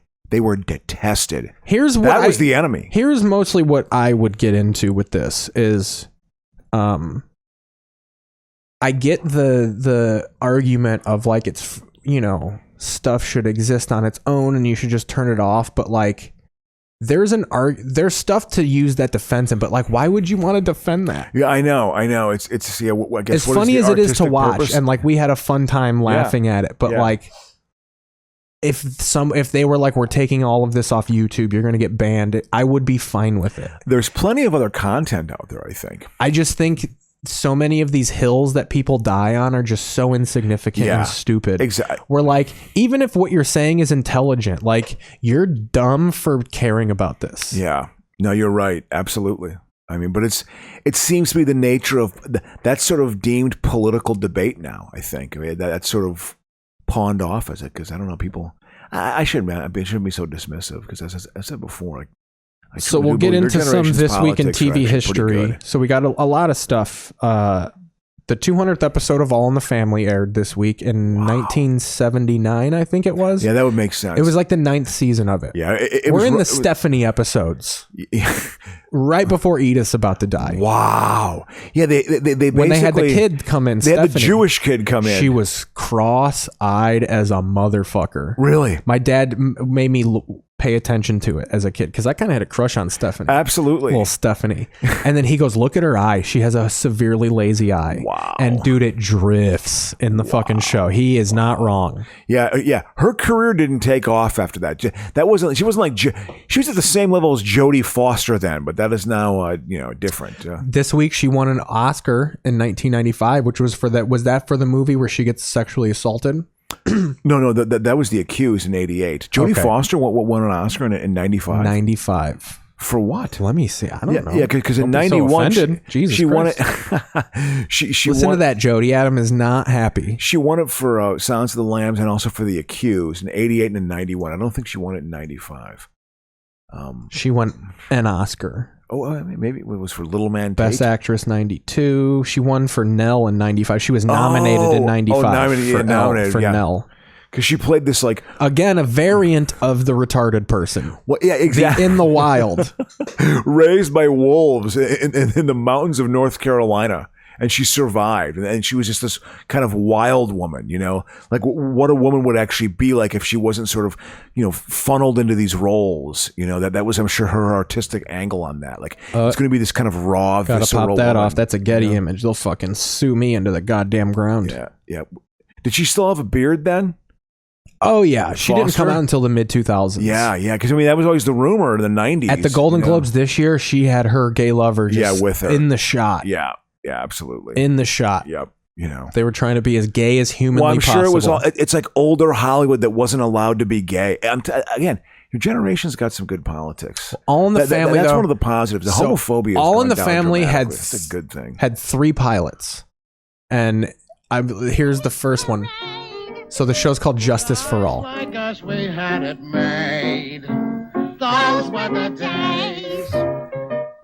Suggested for the mature audience. Yeah. That has a different meaning now. If you see that in 2021 and you're suggested for a mature audience, it's a different meaning now. Taped before a very mature, very willing audience. Gene Stapleton.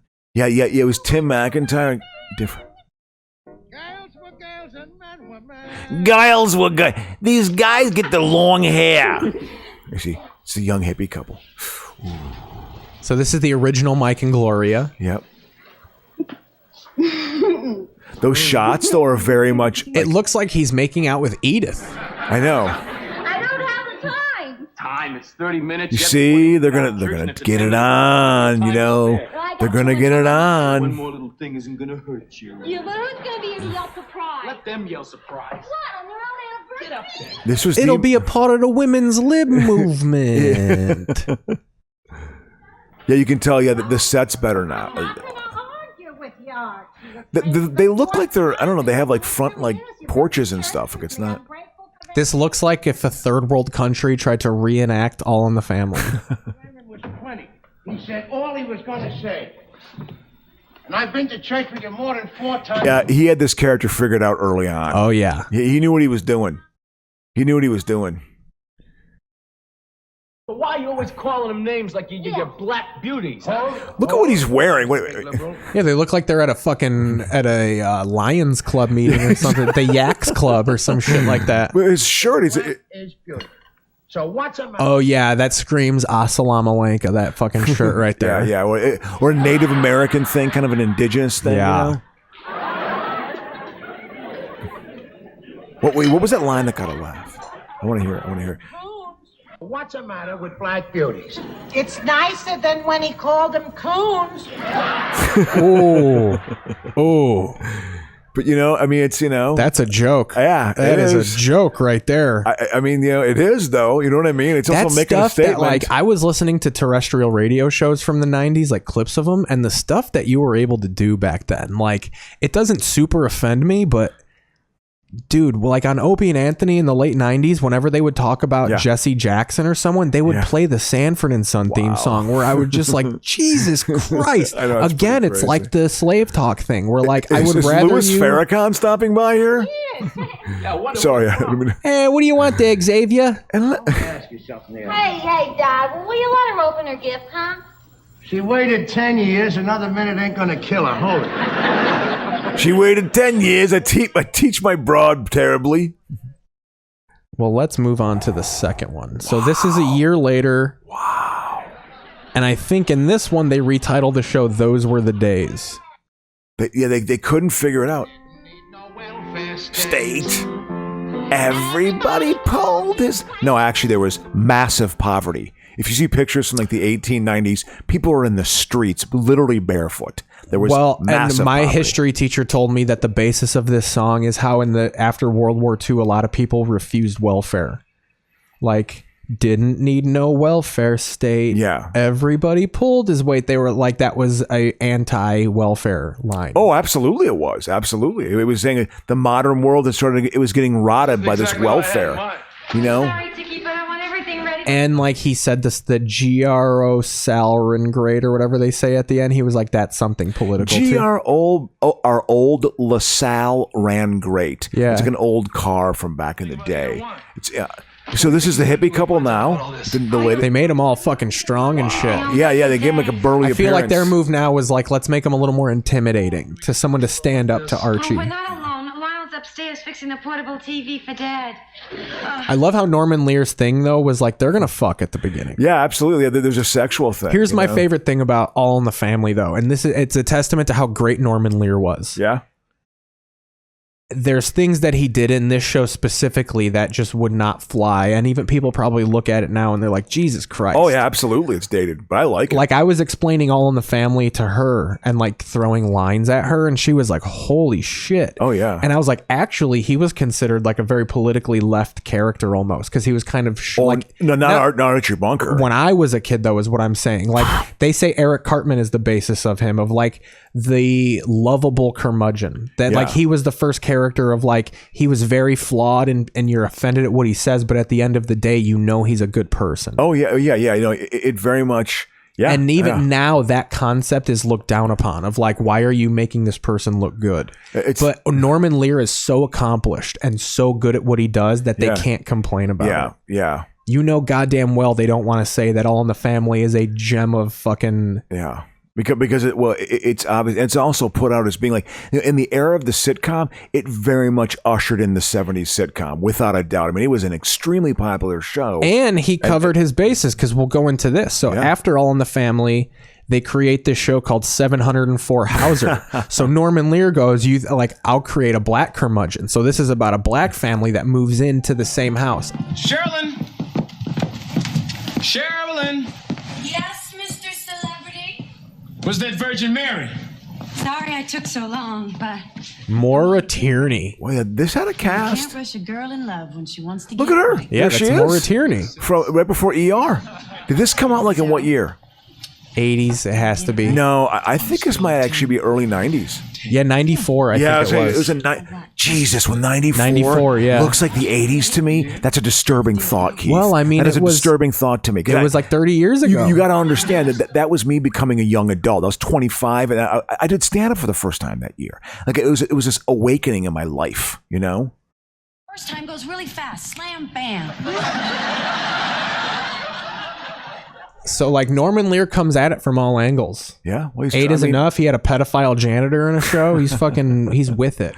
Well, child pregnancy. He let his actresses be addicted to heroin. Yeah, well, there was. I don't know. Wild shit happened on the set of Norman Lear shows, is what I'm saying. It was a party. I wonder if it was. I wonder if it was. You know what I mean? Like, I wonder what it was. I mean, like, again, I love broads. I love coke. You know, the whole like I romanticized the 70s, obviously, because of my childhood. But I do think there was an expectation on like movie sets, on most movie sets and most TV sets. you were partying it up, man. You were partying it up. You had some coke around. You were going to drink at the end of it. People were probably fucking on set pretty frequently. I think it was a pretty open, loose thing, you know. And I always like romanticized that in my mind. Like that would have been a cool time to be alive because again, being coming of age when AIDS was really hitting it hard, being like a late teen when you're really becoming aware of that stuff. It's just like it was a real wet blanket. You know, it's that's my mindset. Is that odd to you? Does it seem odd to you? I mean, you bring up AIDS a lot. But I romanticize that time period as like being this like free to, and in fact, it probably was pretty sexist. You know, it was a pretty sexist time, but people were fucking.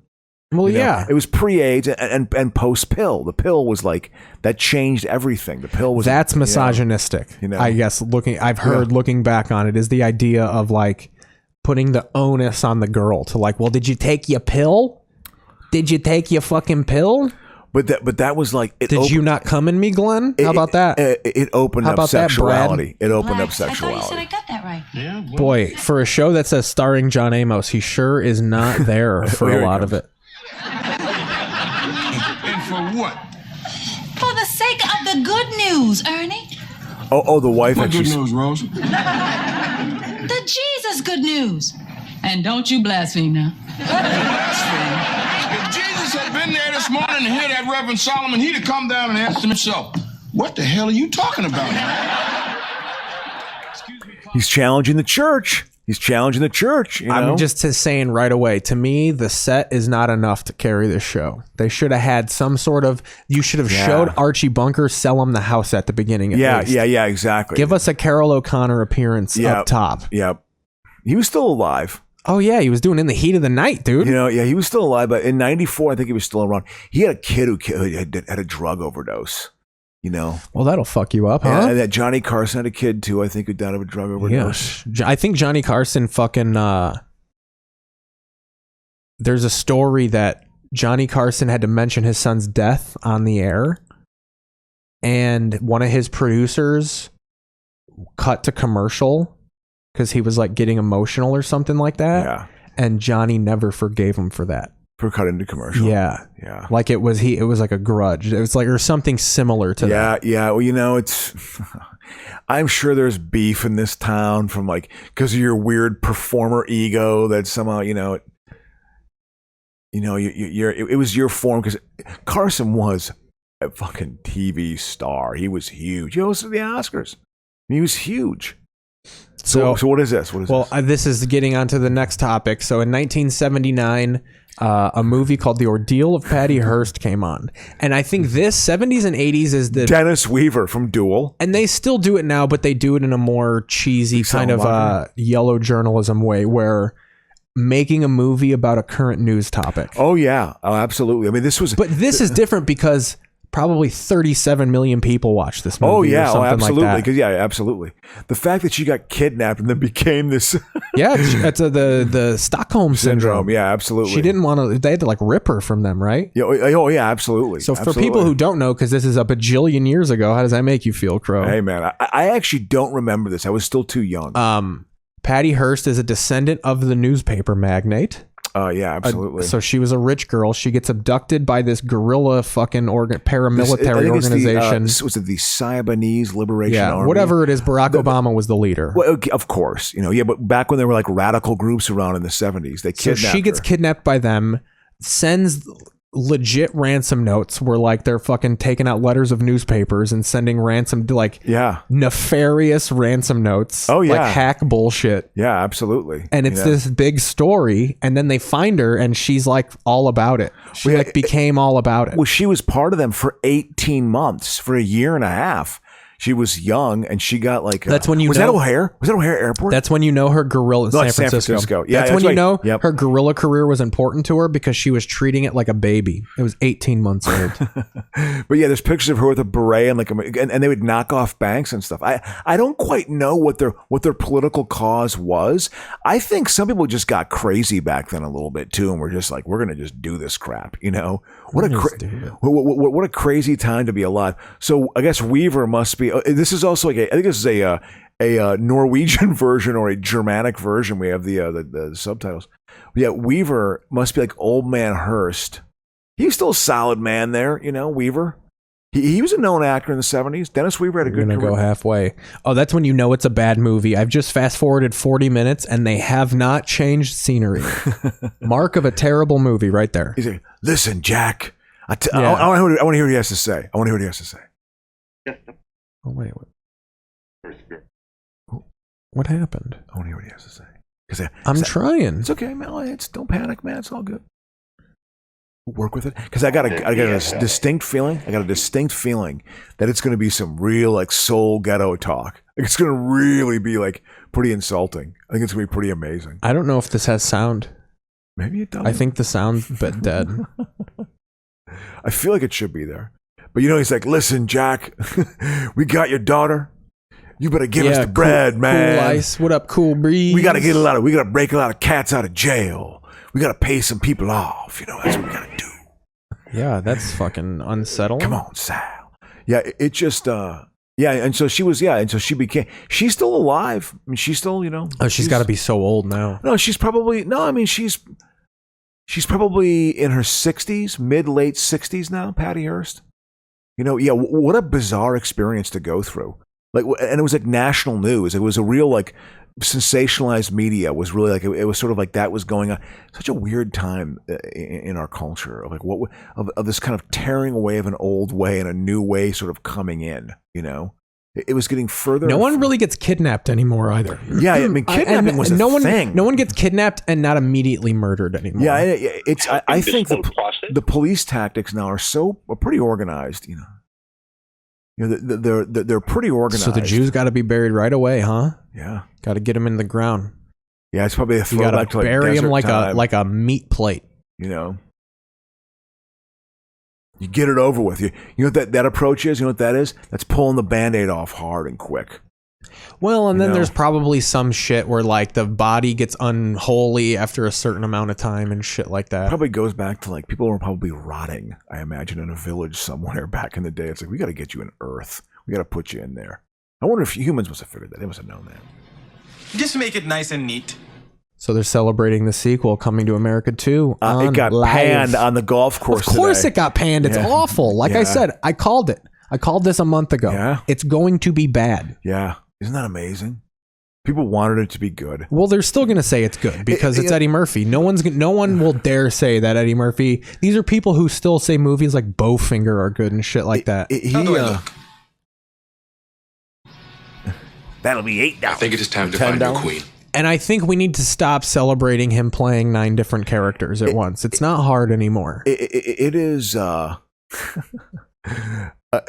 This movie, it's not. I remember when it came out, I was in college. I wasn't. I mean, it was funny. There's some funny moments, but it was not the Murphy I loved. Well, it was not the Murphy of 48 Hours. Like again, the Murphy it's of Eddie Beverly Murphy Hills run Cop. amok. Yeah, Eddie Murphy run amok. Of course, he's going to run amok. I mean, he's made $2 billion. He is a superstar. To manage your ego, when you're in your 20s and you have that much thrust upon you, I don't think that's easy. I think it'd be a hard thing to do. That's why so many people have such weird nervous breakdowns and their addictions take over and stuff, because it's like managing that. So, yeah, in the 90s, he lost steam in the 90s. And then we move on to Rush Hour where he lost steam because Chris Tucker and Jackie Chan fucking absorbed all that steam. Jackie Chan took that steam and made Japanese buns. Will Smith, I thought also. I think Murphy definitely paved the way for Will Smith. Well, and even Chris Tucker didn't get big until he became a born-again Christian. There was a big market in the mid-90s and late 90s of black people who were non-threatening. Oh, well, of course. Well, that's it's always been that way in entertainment. I mean, because Will Smith is basically a white guy. Well, I mean, he's very much, he's polished. He's certainly polished. He's got a certain confidence and cockiness. As Archie Bunker says in an episode of All in the Family, Laurence Olivier isn't black. He's a white guy dipped in caramel. That's what he says. Yeah. God. Dipped in caramel. Yeah. I mean, it was a little raw, but you could tell like they had the makings of a show. Well, even this movie is a little bit like, I don't understand what you're saying, you fast talking goofy Asian. Like a lot of the jokes are that of just like, you fast talking Asians. With me, what I think about this, that's funny. That's a good point. What I think is interesting is that, again, they always had the black and white guy. That's always been a trope, whatever, forever, since the beginning of drama. everything, all the. But they wanted to go Asian black on this. Which Well, I and thought that was a different thing, kind of. You know why they call it casting. rush hour? Because Asians can't drive. You know, but this is like blacks and Asians don't get along, but this tension between us is going to be like explored comedically. You know. Well, that was another thing different about those times too, is you can immediately get away by saying this is a comedy. Well, yeah. Tropic Thunder was the end of that, and we've watched Tropic Thunder on this show. And you thought it was the end of that sort of like, dude, there's blackface in that movie. They make fun of Forrest Gump. Like they have it's one of those movies where Simple Jack's pretty funny. It's just a series of untalkable topics. You have to admit it. Simple Jack was a pretty funny sequence in that. The movie's hilarious. Yeah. I'm not down on the movie. I'm just saying it can't be. It won't be. Oh, you're in heaven. Even Ben Stiller now would have to say like, yeah, we probably shouldn't have made it. You know. Yeah, well, that was. I thought Downey Jr. was amazing as that black guy, though. It was amazing, even though he was in blackface. It's like, wow, like he was actually acting. So more TV history. We got some deaths. Oh yeah, exactly. So all this week in separate time periods, you have John Belushi in '82. I remember that had a huge impact. That was your Farley. My Belushi was like your Farley. People were still talking about it by the time Farley died. Yeah, oh, absolutely. I mean, it was a big deal like when he died. When that happened, the Farley comparison was just out there. Oh, it was immediately when Farley died. Like his hero, John Belushi. And then so '94, you have John Candy, who died of fat. Yeah, he died of. Was he making Wagons East? No, Almost Heroes. Okay. Or that might have been Farley. Yeah. No. I think. Yeah, I think it was Wagons East or something like that. Yeah. Here's all I know. There's the movie with Dan Aykroyd where they rent the summer house. I think it's not Summer Rental. It's not Funny Farm. No. Summer Rental. Yeah, it's probably called. Yeah. But there's a scene where during the credits, the whole family's dancing to like a band. Yeah. And John Candy is so obese and immobile that they have him from the chest up doing this. Because he literally, yeah. Like he couldn't move. You want to know what I heard? Because his Celebrity Autopsy on the Reels Network is a good one. You know, that was my guilty pleasure. I missed that. I got rid of it. Did they just go over what foods were in his intestines and his just corpse and shit? And they always have like an actor earning their SAG card playing him, and on the set of Wagons East, I guess like as part of his contract, they said, okay, we gotta have a dietitian feed you during this movie because you're gonna get you're too overweight. So he's like, okay, I'll sign that. So you'd have a dietitian come over and give him like a 1,200 calorie meal. That's up there with like Norm Macdonald when he does a gig.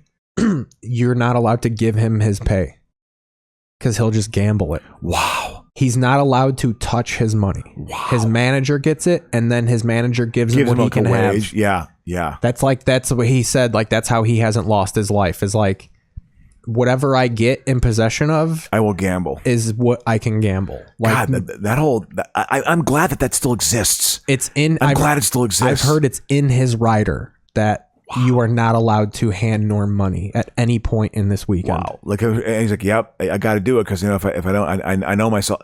I give him credit for knowing himself well enough and saying, okay, I have to have my attorney and my manager actually handle this cash. I give him credit for that. But no, yeah. What were we talking about before that though? With so we have the Belushi death, John Candy. Oh, here's what it was: the Celebrity Autopsy. Sorry, with John Candy. So he had that, also, how funny is his last name is Candy? I know. So he had this, he had a dietitian. Might have been the best joke he ever told. He had his dietitian come in and make him a meal. But then he went behind the entire crew's back and would have someone come in at like 2 to 4 a.m. every night and deliver him just like, buckets of fried chicken. Classic fat camp. Yokozuna, the wrestler, would do that. So Yokozuna got sent to a fat farm to lose weight. The wrestler, Yokozuna, the Samoan who pretended to be Japanese. Yeah. And he started losing weight. Like they would call up and be like, how you doing, Yoko? Oh, brother, I lost fucking 100 pounds. Yeah. Oh, the next week, I lost 150 more pounds. And then they pick him up from the fat camp and he's heavier than when he left. I guess he found someone to sneak him fried chicken in. God, the fact that someone on the staff would be like, okay, pay me some money. Well, it's Yokozuna. It's incredible. I mean, look at that. Also, we got two different corporations. All right. Yep. USA, who's owned by NBC Universal, and then you got TBS, or TNT, which is Turner, both playing Fast and the Furious movies. Huh. Interesting. I wonder what the money situation like that is. Like, do they have to have shared like you feel like they wouldn't want that. That's fucking. I don't know. Who knows? Who knows? You know, they're throwing it all against the wall. But yeah, that was. Yeah. So again, Candy did that, which is like that's pretty crazy. He did that. So he died. Yeah, I remember Candy dying. That was a big deal to me. God, I remember those times. God, there's different. And then in '99, Del Close died, which isn't as known, but he was like the teacher to all those guys. He directed, taught them all to do improv and how to snort heroin off a switchblade. Yeah, Bill Murray came to his deathbed. Because he directed Main Stage in the 70s. He was a junkie at that time, directing Main Stage. And then he was a legend in improv. I mean, I caught him at the very tail end of his life. I saw him like once or twice at I.O., and he looked terrible. He did a lot of bit parts. Whenever you filmed a movie in Chicago, like in the 70s and 80s, Close would do bit parts. So he was actually in The Untouchables. He was the dirty alderman in The Untouchables who tries, paying off Elliot Ness. And I guess he did acid studies like in the 50s.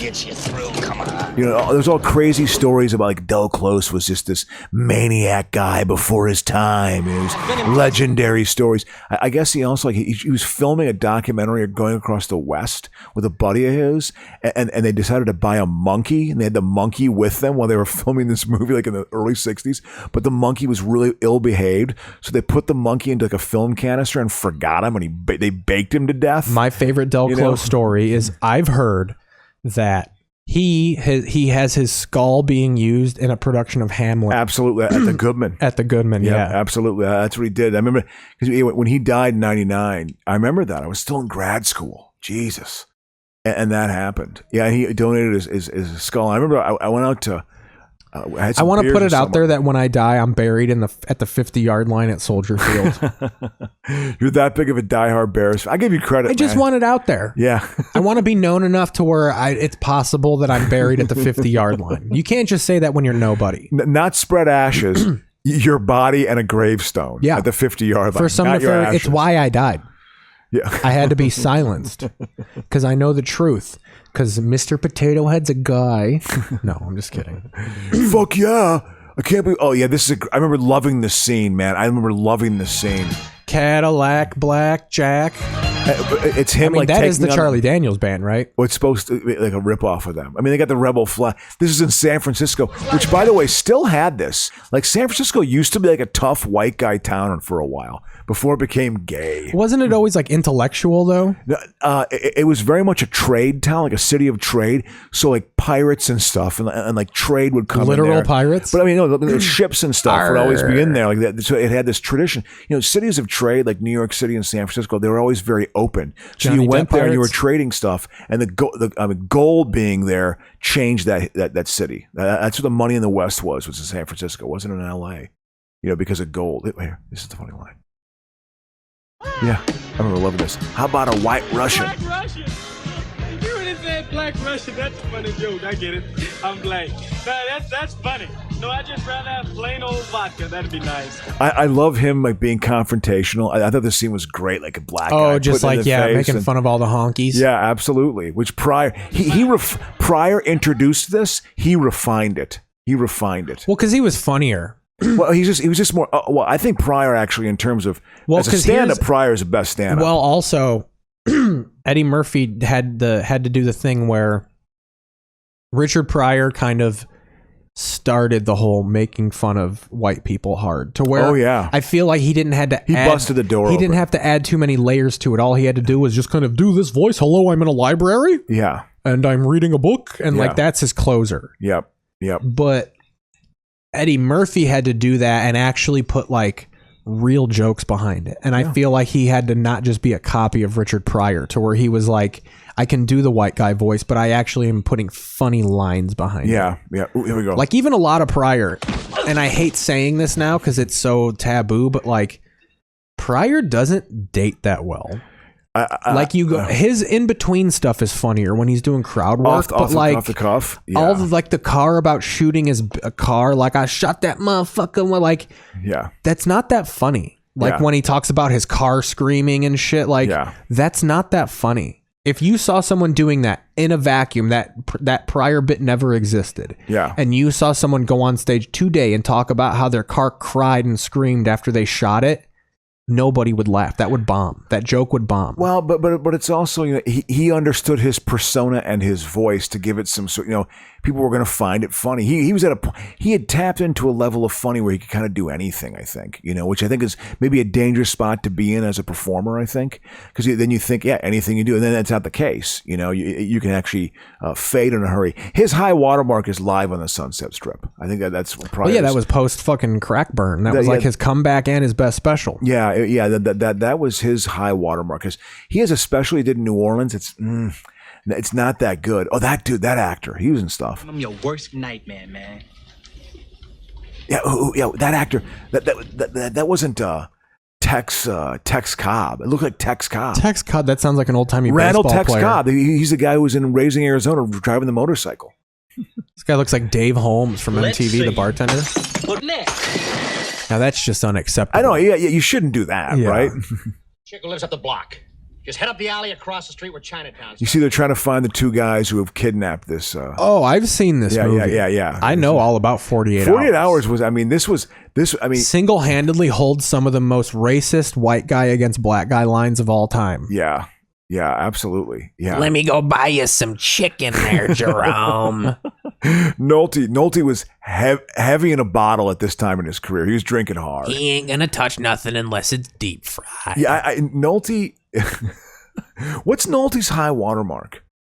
Because he's had a long career. I mean, he was in like The Deep. I don't know. That's my introduction to Nolte was The Deep. Wasn't he in like some semi-dramatic shit to where like this grizzled cop was kind of a turn. Respected actor. Well, I mean, like before he had a career before this, basically, I'm trying to right? think what was before this. Yeah, he had a couple of he was in a North Dallas 40, which was kind of deemed a dramatic role. It was kind of it was definitely a guy's movie, kind of a tough guy of that era, but not an idiot, you know, just a guy making it through, but not a total shithead. Yeah. You know, but yeah, he was obviously in Cape Fear. That's definitely a mainstream Hollywood movie. You know, Cape Fear. Let's pull up Nolte's career. He's also to see what it is. he was in wasn't he in, no, he wasn't in Hulk. No, he was. He plays Hulk's father. Yeah, exactly. Yeah, Mr. Hulk, but he was done by then. That's man, he's washed up. Yeah, he was. Well, he hit the bottle. So here we go. He hit the bottle. You got hard. The Deep. Who Will Stop the Rain? North Dallas 40. Teachers. Yep. Down and Out Joe in F. Beverly Williams. Hills. Yeah, I remember seeing that in the theater. Everybody Wins. Cape Fear. Lorenzo's Cape Fear. Oil. Yeah, he starred with Susan Sarandon in that. That was a drama. I Love Trouble. Blue Chips, which I remember. Yeah, he played the coach. The Thin Red Line. The Good Thief. Thin Red Line is a good war movie. Hotel Rwanda. Oh yeah, well he's in some stuff, man. Tropic Thunder. Yeah, he was actually funny in Tropic Thunder, I thought. He's had 19 wives, which is fun. How many wives has he had? Sheila Page, we was a whore. I was married to Sheila from 1966 to 70, and then she smartened up and ran out on me. Being like a 60s actor, working my way up, you know. Then we had Sharon Haddad, a little bit of brown action on there for you. I met her over there in the north side of Chicago over there. What was Rebecca Linger? What was that time period? 78 to 83. Okay. Then you have Rebecca Linger, 84 to 94. He just picked up peace and went right over to her. Yep. And then he married his newest wife in 2016. So from 94 to 2016, he was laying it down. Yep. Sowing his wild fucking middle-aged oats. Probably single at that time, I imagine. I think he had a severe problem with the bottle. He drank himself. His wife's hard. name is Clitty. Look at this. Clytie. Clitty Lane. Yeah. That's fun. Oh, yeah. This is Denise Crosby from Next Generation and Star Trek. This is the precursor of Eddie Murphy Run Amok because, he was like, can we get a fine ass bitch on the TV screen that I could watch? That's Denise Crosby. It's Tasha Yar. It's Tasha Yar from Next Generation. Now put the damn gun down. You drop it. Got a couple of bull dykes here. It's just women walking around in their underwear? Yeah. Do roommates She's wearing just do a bull that? shirt. That's cutting edge. That's like pre-fucking Jordan. Oh, absolutely. That's not a bull shirt. shirt. It's not a bull shirt. That is a Japanese baseball. That was kind of that and the bowling shirt were kind of a hipster shirt of the early 80s. That's my favorite thing from Spinal Tap. So they're playing at the end of the movie. They do a tour in Japan. Yeah. And they close out and fucking the guitarist is wearing a fucking Tokyo Giants jersey. Yeah, while he's on exactly. stage. Yeah, absolutely. That was a look. Like there was a weird thing in rock when they went to Japan. They'd wear like a sports jersey. That was a thing, because Japan had money and American culture was big there, Yeah. I mean, interesting. We've hit some topics on this. Yeah, episode. and we're This has almost been at good. another hour. We're hitting the tail end of the show. So Yeah, this crescendoed I nice. like this. You've been getting the pace going. It's good. Don't dwell too much. Hitting some good points. Better than that. How about They're like the girlfriends of. He owes me money. Sounds like a real stormy romance. You guys want a couple of real men in your life? This was back in the era where all you need is some good dick to bring you back. Yeah, you're lost in the dyke zone. You need to get a little bit of the dick in you to get you out of the dyke zone. She hasn't had a positive sexual experience with the man. Yeah, you had a bad. You hate your father or something? You hate your fucking father? Yeah, absolutely. Then you didn't like men. Let's go to Bounce. Close it out on a little bit of Southpaw. That was good. That was good. Bumping into 48 hours was satisfying. Yeah. I like that. So do you feel like that's it, huh? You feel like that's the end? Any more deaths from this week? David Ogden Steers. Oh, from the replacement. But that was fairly new. He hung around. That's not. Yeah, those jarring. the first three were all Second City and all in the same week. Yeah. In 3 different decades. Yep, absolutely. Yeah. And there's a certain, I remember when Belushi died, I was hanging out, I think I was spending the night at a friend of mine's place. We're hanging out and we were watching the news, and that came on, and it was like, John Belushi died today. Here's a Chateau, whatever the hotel he was at, pulling out, and I remember being really bummed out. Chateau Marmont. I skated past it a lot whenever I would go to do the open mic at the Comedy Store. Yeah, exactly. And it was like, the fact that he... I love that's such an awesome place that, not that it actually is, but the idea that it has the reputation for being the place that John Belushi overdosed on heroin. Yep. And it's where John Mayer went when he was heartbroken. Yeah. It's got two sides of the legend. Rock stars go there to overdose, and then if you're feeling a little lonely, you go fucking to the Chateau Marmont and eat some room service. What steak. it is the Chelsea Hotel. It's the Chelsea Hotel of Los Angeles, because Chelsea Hotel is where a lot of that's where Sid Vicious went when Nancy Spungen was murdered. Can you imagine what that room smelled like? When they were shooting up, because Sid Vicious alive leaves a scent. Ooh. Oh, that woman. She was in she was a Bond girl. But yeah. No. Is that Jake Gyllenhaal? With it's like the champ. With Belushi. Yeah, with Belushi, when he died, it just, I remember it really affected me because I loved Saturday Night Live. It was my first exposure to comedy, and so it just had this huge, and I loved John Belushi, and it was a very jarring thing to me. I remember being pretty upset by it, because I really was a fan of his. And then his stories were, it's and the fact that I went to Chicago, was kind of interesting, I think. Yeah. Because he's such a Chicago icon. He is an icon of that city, no doubt about it. Everything's an icon. They say everything's an icon of Chicago. The roast beef's the icon. The lake is the icon. The Bears. Well, there's a certain pride to it. My uncle's floating in the river out there. You're Chicago. I'm gonna show you. Hey, I can't really do a very good not like you. You're a native. You do it well. I, on the other hand, you can tell I'm from somewhere else when I'm trying to do the Chicago accent. I don't sound like that. Yeah. You that's like the regular. It's just say some really racist line in that voice from your childhood. Oh well, I ain't racist, but the neighborhood just hasn't been the same since I got there's a black person on the corner of every block out here now. And what town? Is it in Sauk Village, or is that in Sauk City? The village, Sauk Village. Sauk Village? Yep. Literally built on the bones of Native Americans, probably. Oh, man. Yeah, I wouldn't be surprised. It's my heritage. Yeah, the South real suburbs. poltergeist upbringing I had. If you had money in the South suburbs, what suburb did you live in? Tinley, Dyer, Indiana, Tinley Park, Evergreen Park, the southwest suburbs, okay. And then kind of near Beverly. Yeah.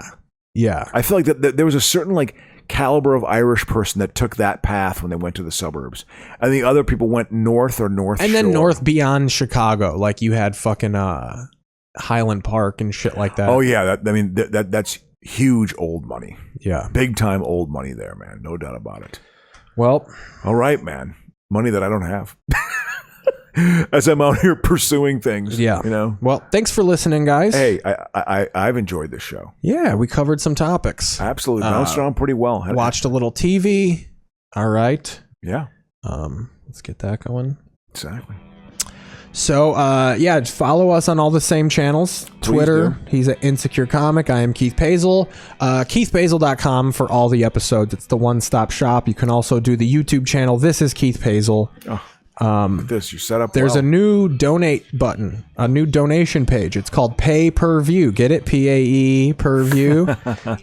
Just throw us whatever you think it's worth. If it's worth nothing, don't do it. But just check out the pay-per-view donations button. And yeah, we'll see you next week. Yeah, absolutely. Have a good night, James Bailey. Absolutely. It's and good Rob times. Ponte. Yep. It's happening.